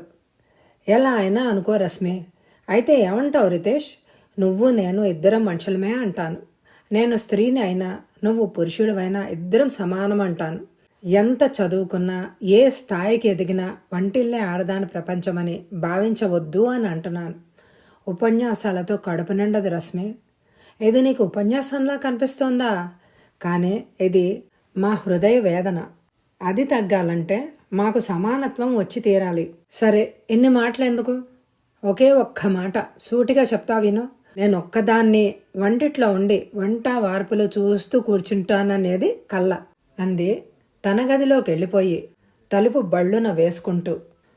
రితేష్ కడుపు కాఫీ కాఫీ అని కాకి కావు కావమన్నట్టు అరవసాగింది. తప్పనిసరిగా లేచాడు. రశ్మి గది తలుపులు ఇంకా తెరుచుకోలేదు. చలిగాలి రివ్వున కొడుతోంది. కాఫీ తాగాలంటే డికాషన్ చెయ్యాలి. అన్నిటికంటే ముందు పాలు తీసుకురావాలి. డికాషన్ వేసి బయలుదేరాడు బూత్కి. రాగానే పాలు కాచాడు. అప్పటికి నిద్ర లేచింది రశ్మి. భర్త కాఫీ కలపడం చూసి కప్పులు తీసుకొచ్చి ఇచ్చింది. ఇద్దరూ తాగాక కడిగేసింది. మధ్యాహ్నం నుండి మొదలుపెట్టు సామాన్లు సర్దడం అంటే అమాయకంగా అడిగింది రశ్మి. అలా చూస్తున్న భార్య ఎంతో ముద్దుగా అనిపించింది. చిన్న పిల్లలాగా ఉందా చూపు. ఆమెను తాకకుండా ఉండలేకపోయాడు. ఆమె 2 భుజాల మీద చేతులు వేసి కళ్ళలోకి చూస్తూ అన్నాడు, ఇది నీ ఇల్లు. నువ్వు ఈ ఇంటి రాణివి. నీ ఇష్టం వచ్చినట్టు సర్దుకో. నీకు ఇష్టమైన అలంకరణ చేసుకో. టక్కున అతనికి దూరంగా జరిగింది రశ్మి. ఈ రకమైన తియ్యటి మాటలతోటే మమ్మల్ని పనులకు పరిమితం చేసేశారు. ఏమైనా సరే ఇంకలా జరగడానికి వీల్లేదు. నువ్వు వచ్చాక ఇద్దరం కలిసి సర్దుదాం. మరీ గొడవ చేసావంటే అసలు నేను సహాయమే చేయను. రశ్మి చిర్రెత్తుకొచ్చింది అతనికి. కానీ ఏమీ అనలేదు. ఏమన్నా వృధా అని తెలుసు అతనికి. ఇద్దరు వంటిట్లో నానా హంగామా చేసి వండారు. కుక్కర్లోనే పెట్టిన అన్నం జావే, పప్పు నిండా రాళ్ళు. మెత్తగా అయితే ఉడికింది, కానీ అరటికాయ వేపుడు ఒక పక్కన మాడి మరో పక్కన కసకసమంటోంది. అలాగే తిన్నారు ఇద్దరు. కానీ ఆకలి తీరలేదు. అలాగని నీటితో సరిపెట్టుకోలేకపోయారు. ఇరుపక్షాల వాళ్ళు పంపిన తీపి కారాలు తిని కడుపులు నింపుకున్నారు. అతను వెళ్ళిపోయాడు. రశ్మికి ఏం చెయ్యాలో తోచలేదు. ఇంటి నిండా కల సామాన్లు చూస్తే సర్దబుద్ధి అయింది. కానీ బలవంతంగా అణుచుకుంది. తలుపు చప్పుడైంది. తీసింది విద్య. రండి రండి ఆనందంగా ఆహ్వానించింది. మీ వారు ఆఫీస్కి వెళ్ళిపోయారుగా, లీవ్ పెట్టారేమో. అలా అయితే నేను కొత్త దంపతుల్ని డిస్టర్బ్ చేసినట్టు అవుతుందే అనుకుంటూనే వచ్చాను. మంచి పని చేశారండి. ఆయన లేడు. మీ ఆయన డ్రాప్ చేసి వెళ్ళారా? అబ్బెబ్బే, నేనెప్పుడు ఆయన వెనకాల ఎక్కి వెళ్ళలేదండి. ఏమో, మరి మీరు బయటికి ఎలా వెళ్తారు? నేను ఎక్కడికి పెద్దగా వెళ్ళనండి. కూరలకి పాలకి రేషన్కి తప్ప. మరి సినిమాలు టీవీలో వస్తాయిగా. అది కాదండి, మీరిద్దరూ కలిసి ఎక్కడికి వెళ్ళం. ఎన్ని తరాలు గడిచినా తలరాతలు మారని తరుణంలో ఆమె ఒక్కతే అనుకుని నెట్టూర్చింది రశ్మి. రశ్మి గారు, మిమ్మల్ని చూసినప్పటి నుంచి అనిపిస్తోందండి నేను చదువుకుంటే ఎంత బాగుండేది అని. ఉత్తరాలు రాసే స్థాయి దాటలేదు. నా చదువుని తలుచుకుంటే వింతగా అనిపిస్తుంది అంది విద్య. పోనీ ఇప్పుడు చదువుకోవచ్చుగా. ఇప్పుడా? నవ్వింది విద్య. ఏ, ఆ మూడే పోయిందండి బాబు. రశ్మి తాము తెచ్చిన చిరుతిళ్ళు విద్యకు పెట్టింది. ఆమె భర్తకి పిల్లలకి కట్టించింది. ఆమె వెళ్ళిపోతానని లేచిందొక 2 గంటలు పోయాక. నేను వస్తానుండండి అంది రశ్మి. పావుగంటలో తయారైంది. ఎర్రటి కాటన్ ప్రింటెడ్ చీర, మెగా స్లీవ్స్ జాకెట్టు, ఎర్రటి పెద్ద హ్యాంగింగ్స్, ఓ చేతికొక ఎర్రటి గాజు, మరో చేతికి వాచి, ఎర్రటి బొట్టులో కనువిందు చేసేలాగా ఉంది రశ్మి. మీకు ఈ కలర్ బాగా నప్పింది అంది విద్య. థ్యాంక్స్ అంది ఇంటికి తాళం పెడుతూ రశ్మి. రితీష్ ఆఫీస్ నుంచి వచ్చాడు. బూత్ నుండి పాలు తెచ్చి కాచాను, డికాషన్ వేశాను. కాఫీ కూడా కలిపేద్దామని అనుకున్నాను, కానీ అలా నేను చేస్తే రాత్రికి నీ పని పెరిగి నువ్వు అవస్థ పడవలసి వస్తుందని కలపలేదు అంది రశ్మి. ఊసూరుమని కాఫీ కలిపేందుకు లేచాడు. ఆ రాత్రే మళ్ళీ ఇద్దరు ఉడికి ఉడకనివే తిన్నారు. రశ్మి చెప్పింది, రేపటి నుంచి నేను ఉద్యోగానికి వెళ్ళబోతున్నాను. నీకంత అవసరం ఏమొచ్చింది? నా జీతం సరిపోదు అన్న సమస్య వస్తే నువ్వు ఉద్యోగం చేసినా అర్థం ఉంది కానీ అన్నాడు రితేష్.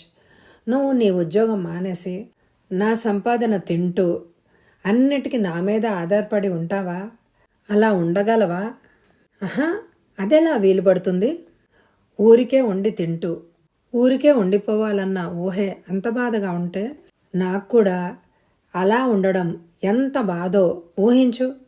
ఎందులో చేరుతున్నానా అని ఎంత త్వరగా అని ఆశ్చర్యంగా లేదు ఉంది. మన ఇంటి దగ్గర టైప్ ఇన్స్టిట్యూట్లో ట్యూటర్గా చేరుతున్నాను. వాళ్ళని క్యాజువల్గా అడిగాను ఏదైనా వేకెన్సీ ఉందా అని. అప్పటికప్పుడు నా స్పీడ్ చూశారు, ఓకే చేసేశారు. అక్కడ చేస్తూనే మంచి ఉద్యోగానికి ప్రయత్నిస్తాను. ఏ మాట కామాటే చెప్పాలి రితీష్. నాకు చాలా హాయిగా ఉంది తెలుసా. ప్రతిదీ నిన్ను అడగక్కర్లేదు.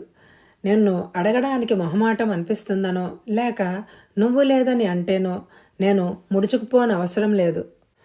రితీష్ ఫ్రెండ్స్కి కొలీగ్స్కి పెద్ద ఎత్తునే పార్టీ ఇచ్చాడు. మంచి హోటల్లో అంతా హాయిగా గడిపారు. కానీ వీరబ్రహ్మం అని అతను వచ్చి, అదేంటండి పార్టీ అంటే హాయిగా మీ ఇంట్లో కమ్మటి భోజనం చేయొచ్చునని తెగ కలలు కన్నాను.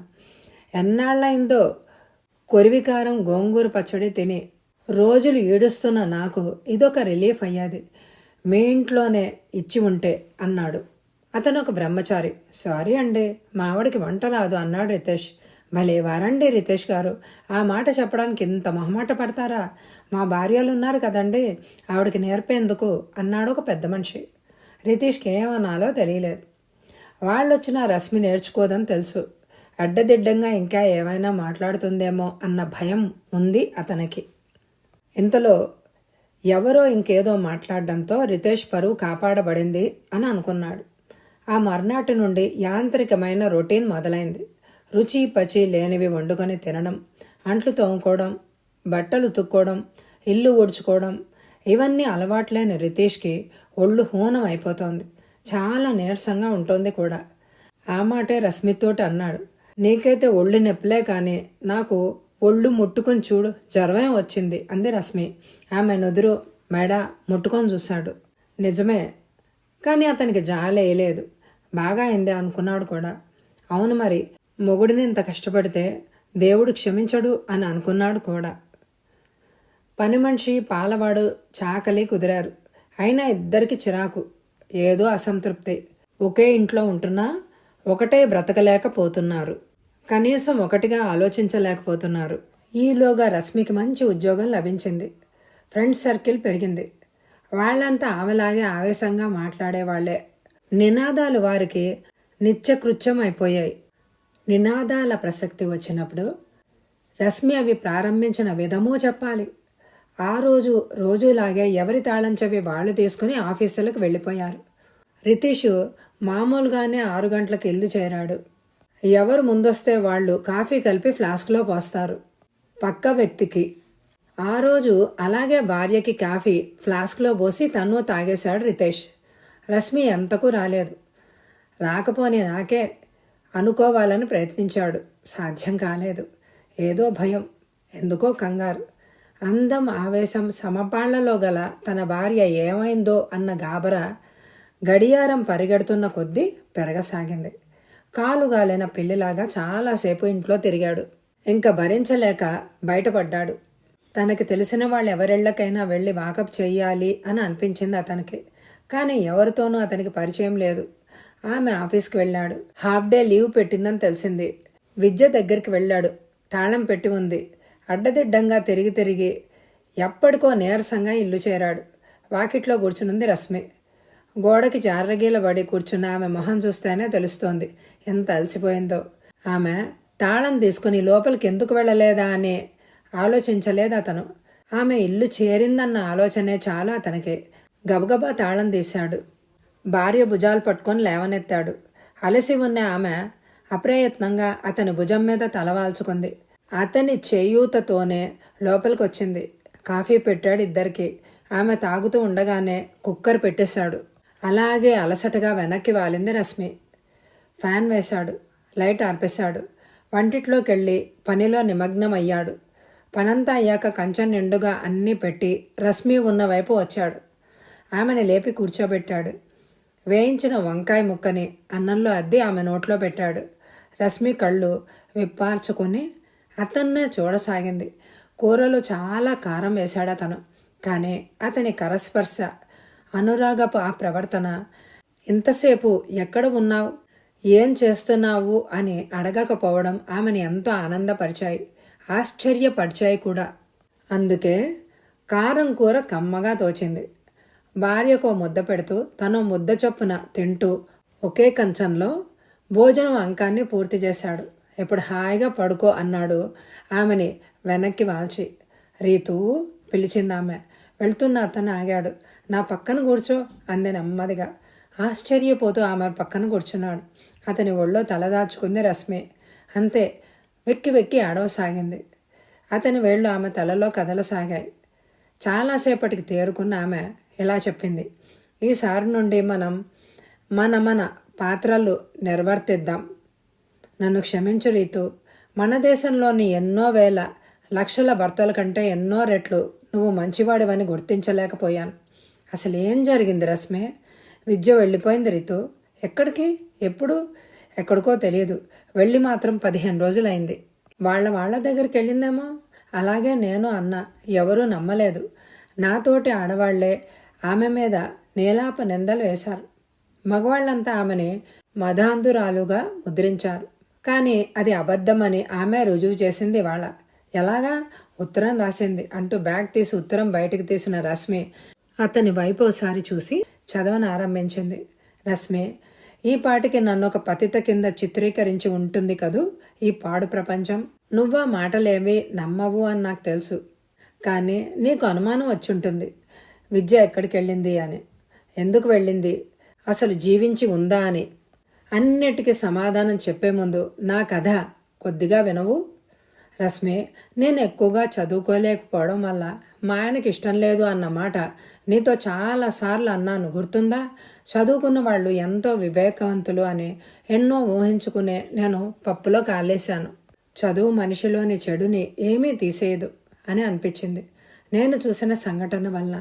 ఆ మధ్య నాకు టైఫాయిడ్ వచ్చింది. అప్పుడు మా చెల్లెలు నాకు సహాయానికి వచ్చింది. ఇంట్లోని ప్రతి వ్యక్తిని వస్తువుని ఎంతో జాగ్రత్తగా చూసుకుంది. టైఫాయిడ్ తగ్గి నేను భయంకరంగానే ఉన్నాను చాలా రోజుల దాకా. అప్పుడే అన్నారాయన, నాకు శ్రమ పడడం పడదు కనుక ఓ చేయూతని శాశ్వతంగా ఏర్పరుస్తానని. ఇంతకీ ఆయన అన్న చేయూత పదం వెనక అర్థమేమిటో తెలుసా? తను విరాజిని పెళ్లి చేసుకుంటాడట. ఆయన చేసుకునేది ఆయన మరదల్నే. నేను బోరున ఏడ్చాను.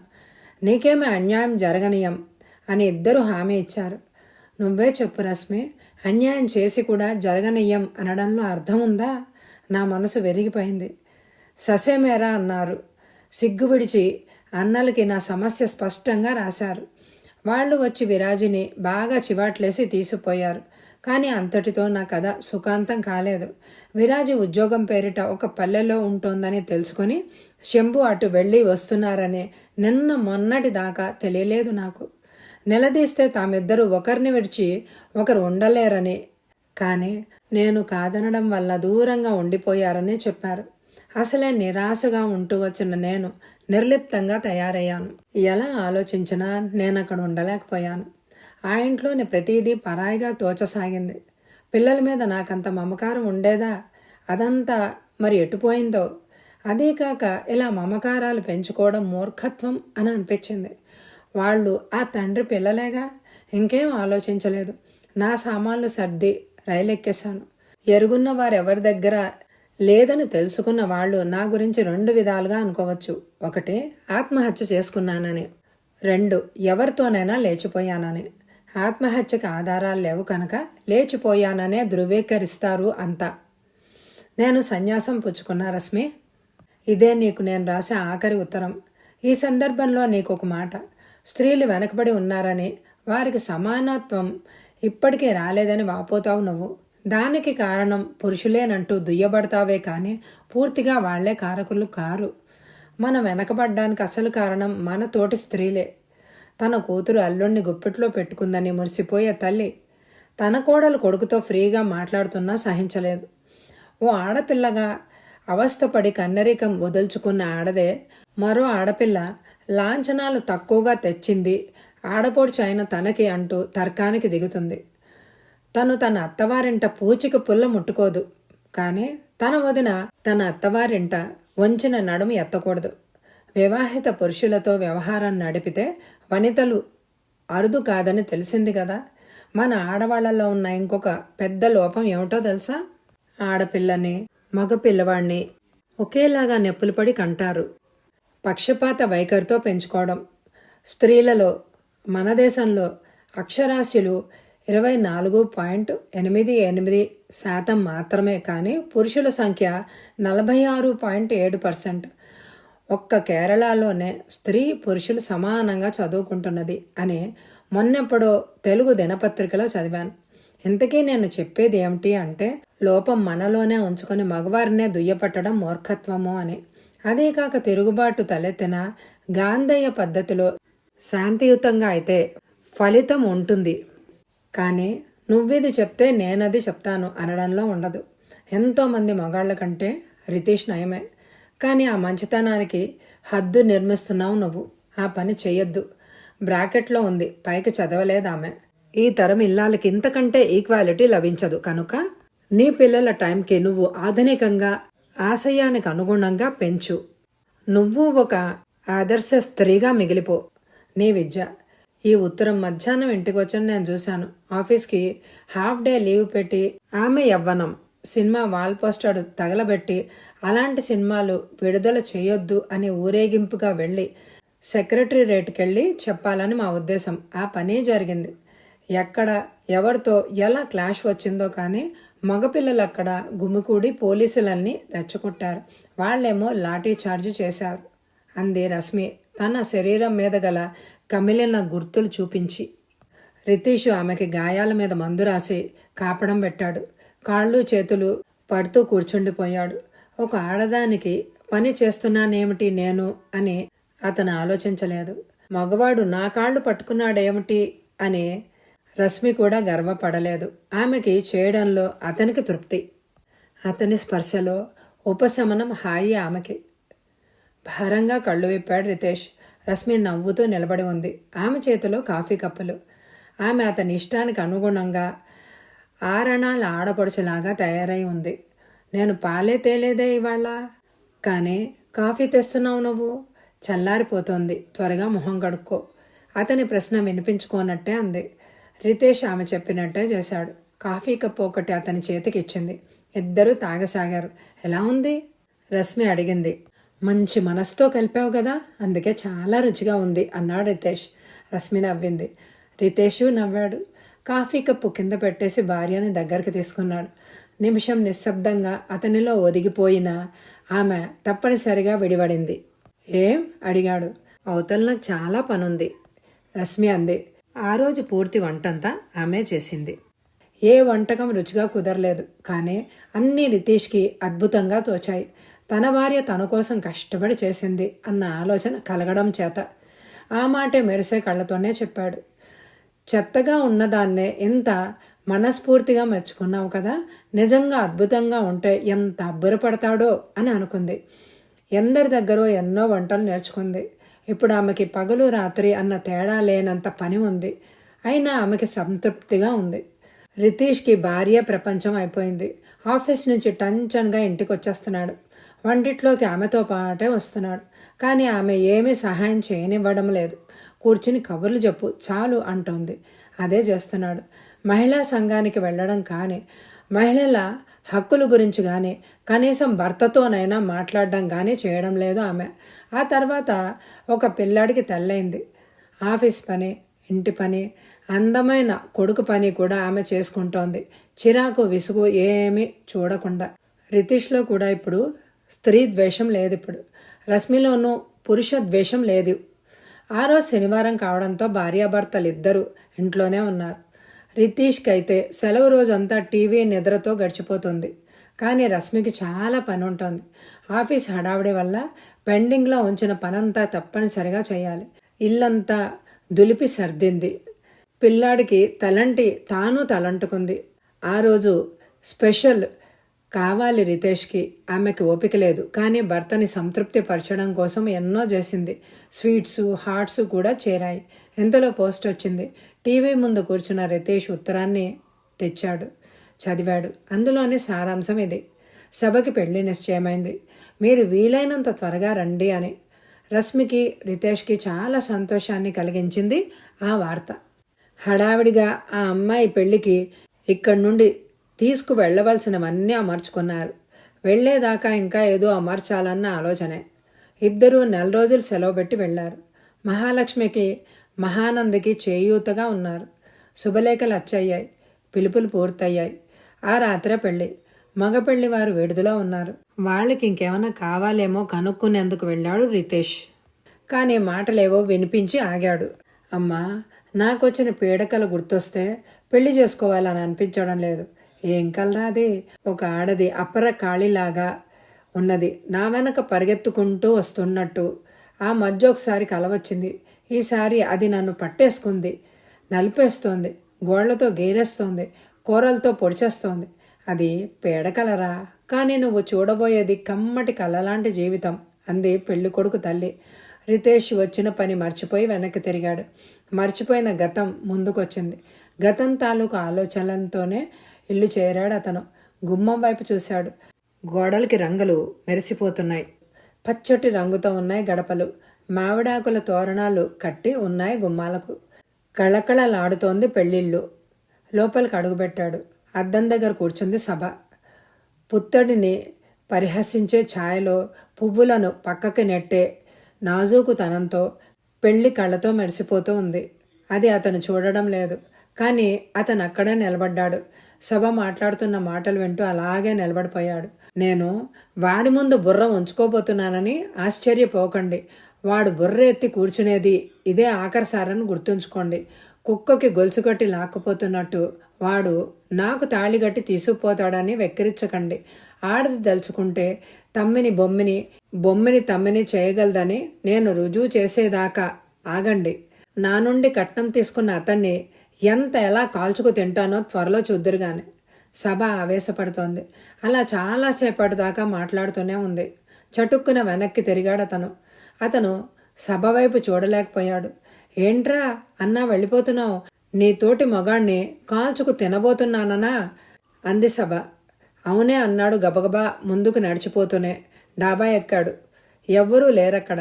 అవును మరి, అక్కడ చాలా వేడిగా ఉంది. సూర్యుడి పుణ్యమా అని నిట్టూర్చాడతను. సూర్యుడు ఎంతో ప్రతాపవంతుడు. 7ంటికి అన్ని స్థలాల్లోనూ కనపడతాడు. 10ంటికల్లా ప్రజ్వలిల్లుతూ పోతాడు. మధ్యాహ్నం వేళ మార్చేస్తాడు. కానీ 5ంటికల్లా తగ్గిపోతాడు. 6ంటికల్లా అంతర్ధానం అయిపోతాడు. సూర్యరశ్మికి తట్టుకోలేక గొడుగులేసుకుని తిరిగిన మానవాళి చీకటిని చూడలేక దీపాలు వెలిగించుకుంటుంది. మానవాళికి అది విశ్రాంతి సమయమే అయినా అది కాస్తో కూస్తో భయపెట్టే సమయమనే చెప్పాలి. అవును మరి, చీకటి చావు లాంటిది, వెలుగు పుట్టుక లాంటిది. అందుకే మరో రోజు త్వరగా పుట్టాలని కోరుకుంటాడు మానవుడు.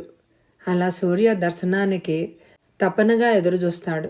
స్త్రీమూర్తి సూర్యుడు లాంటిదే. ఆమెలో శక్తి ఉంది. ఆ శక్తి కనబడుతుంది, ప్రజ్వలిల్లుతూ ఉంటుంది, వయసులో విజృంభిస్తుంది. కానీ పెళ్ళి అన్న పెద్ద బంధంతో అది క్షీణిస్తుంది, చివరికి గతించిపోతుంది. పాపం సభ ఎలా ఉండేది నిన్నటిదాకా.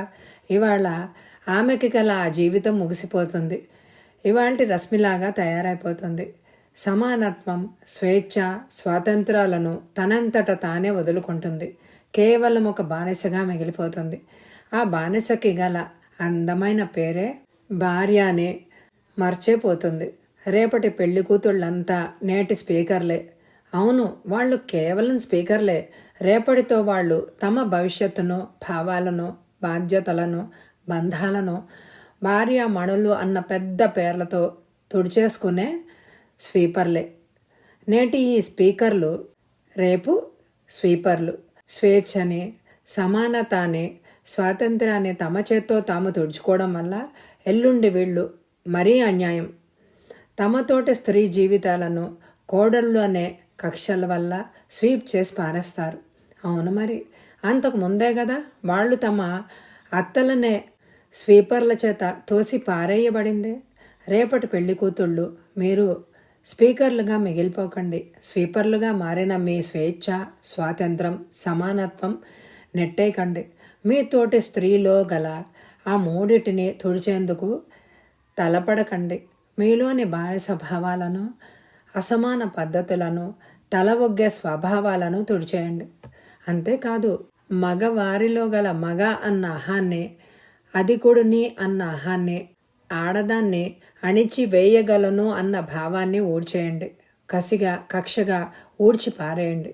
మీలో సూర్యుల్లో ఉన్నంత శక్తి ఉంది. కాదు, సూర్యుడే మీ శక్తి ముందు పనికిరాడు. ఇంతకీ మీకు సంగతి తెలుసా? ఓసారి బ్రహ్మదేవుడికి ఒక చిక్కు సమస్య వచ్చింది. అది తీర్చుకునేందుకు విష్ణుమూర్తి దగ్గరికి వెళ్ళాడు. అలాగే శివుడు వెళ్ళాడు అక్కడికి. కానీ విష్ణువు చైతన్యరహితంగా పడి ఉండడం గమనిస్తాడు బ్రహ్మ. లక్ష్మీదేవిని కోరుకుంటాడు అతనికి తన మొర వినిపించమని. కానీ ఆ క్షణంలో అసలు సంగతి అవగతమవుతుంది ఆయనకి. అన్నిటికంటే అతీత శక్తి ఉన్నది ఒక్కతికే. ఆమె ఆదిశక్తి. ఆ శక్తి లేకపోతే త్రిమూర్తులు చైతన్యరహితులే. అలాంటి శక్తి ప్రతి కన్నెలోనూ, కన్న తల్లిలోనూ పుష్కళంగా ఉంది. కానీ ఎవ్వరూ ఆ శక్తిని సరైన రీతిలో వాడుకోవడం లేదు. సరికదా? అన్యాయంగా మీరు బానిసలుగా మిగిలిపోతున్నారు. నా ఆలోచనల్లో అన్ని అక్షరాల నిజాలే అని అరిచి చెప్పాలి అని అనిపించింది రితేష్కి. అందుకే గబుక్కున వెనక్కి తిరిగాడు. గబగబా మెట్లు దిగాడు. మెట్ల కింద భాగంలో పిల్లలు బొమ్మలాట ఆడుకుంటున్నారు. అమ్మ నాన్నలుగా 2 పిల్లలు అభినయిస్తున్నారు. అమ్మగా చేసే పిల్ల అంటోంది, ఒరే, ఎప్పుడు నాన్న మాట అమ్మ వింటుంది కదా, ఈ ఒక్కరోజుకి అమ్మ మాట నాన్న వింటాడు అని అయిష్టంగా ఒప్పుకున్నాడా పిల్లాడు. అమ్మగా చేస్తున్న పిల్ల క్షణంలో అధికారంగా ప్రవర్తించసాగింది. కోపంగా నాన్నగా చేస్తున్న పిల్లాడిని ఒక లెంపకాయ వేసింది కూడా. చి, ఆడదానివి అయి ఉండి నన్ను కొడతావా? ఇలాంటి చెత్త ఆటలు కల్లో కూడా నేను ఆడను. నేనెప్పుడు నాన్ననే అంటే ఇంటికి ప్రైమ్ మినిస్టర్ లాంటి వాడిని అని అన్నమాట. నువ్వు కావాలంటే ఇంటికి ప్రెసిడెంట్ లాంటి దానిగా ఉండు, లేకపోతే ఇంకో పిల్లని తెచ్చుకుంటాను ఆటకి అని అన్నాడు. రితులోని ఆవేశం బుస్సున లేచింది. రశ్మి గట్టిగా అరిచాడు. వస్తున్నా లోపల నుండి వినిపించింది. నాకింకా 2వ కాఫీ తీసుకురావా? ఏం పని చేస్తున్నా సరే ఆపి వంటశాలకు వెళ్ళు హూంకరించాడు రితేష్. నిన్నటి స్పీకర్ నేటి స్వీపర్ తనింకా మొదటిసారైనా కాఫీ తాగలేదు, కానీ భర్తకి 2వ కాఫీ తెచ్చించేందుకు పరిగెత్తింది రశ్మి. కథ సమాప్తం. ఈ కథ మీకు అందరికీ నచ్చిందని అనుకుంటున్నాను. తప్పకుండా అప్లోడ్ చేయగానే లైక్ ఇవ్వండి. అలాగే మీ అమూల్యమైన అభిప్రాయాల్ని కామెంట్ ద్వారా నాకు తెలియచేయండి. Thank you very much my dear friends.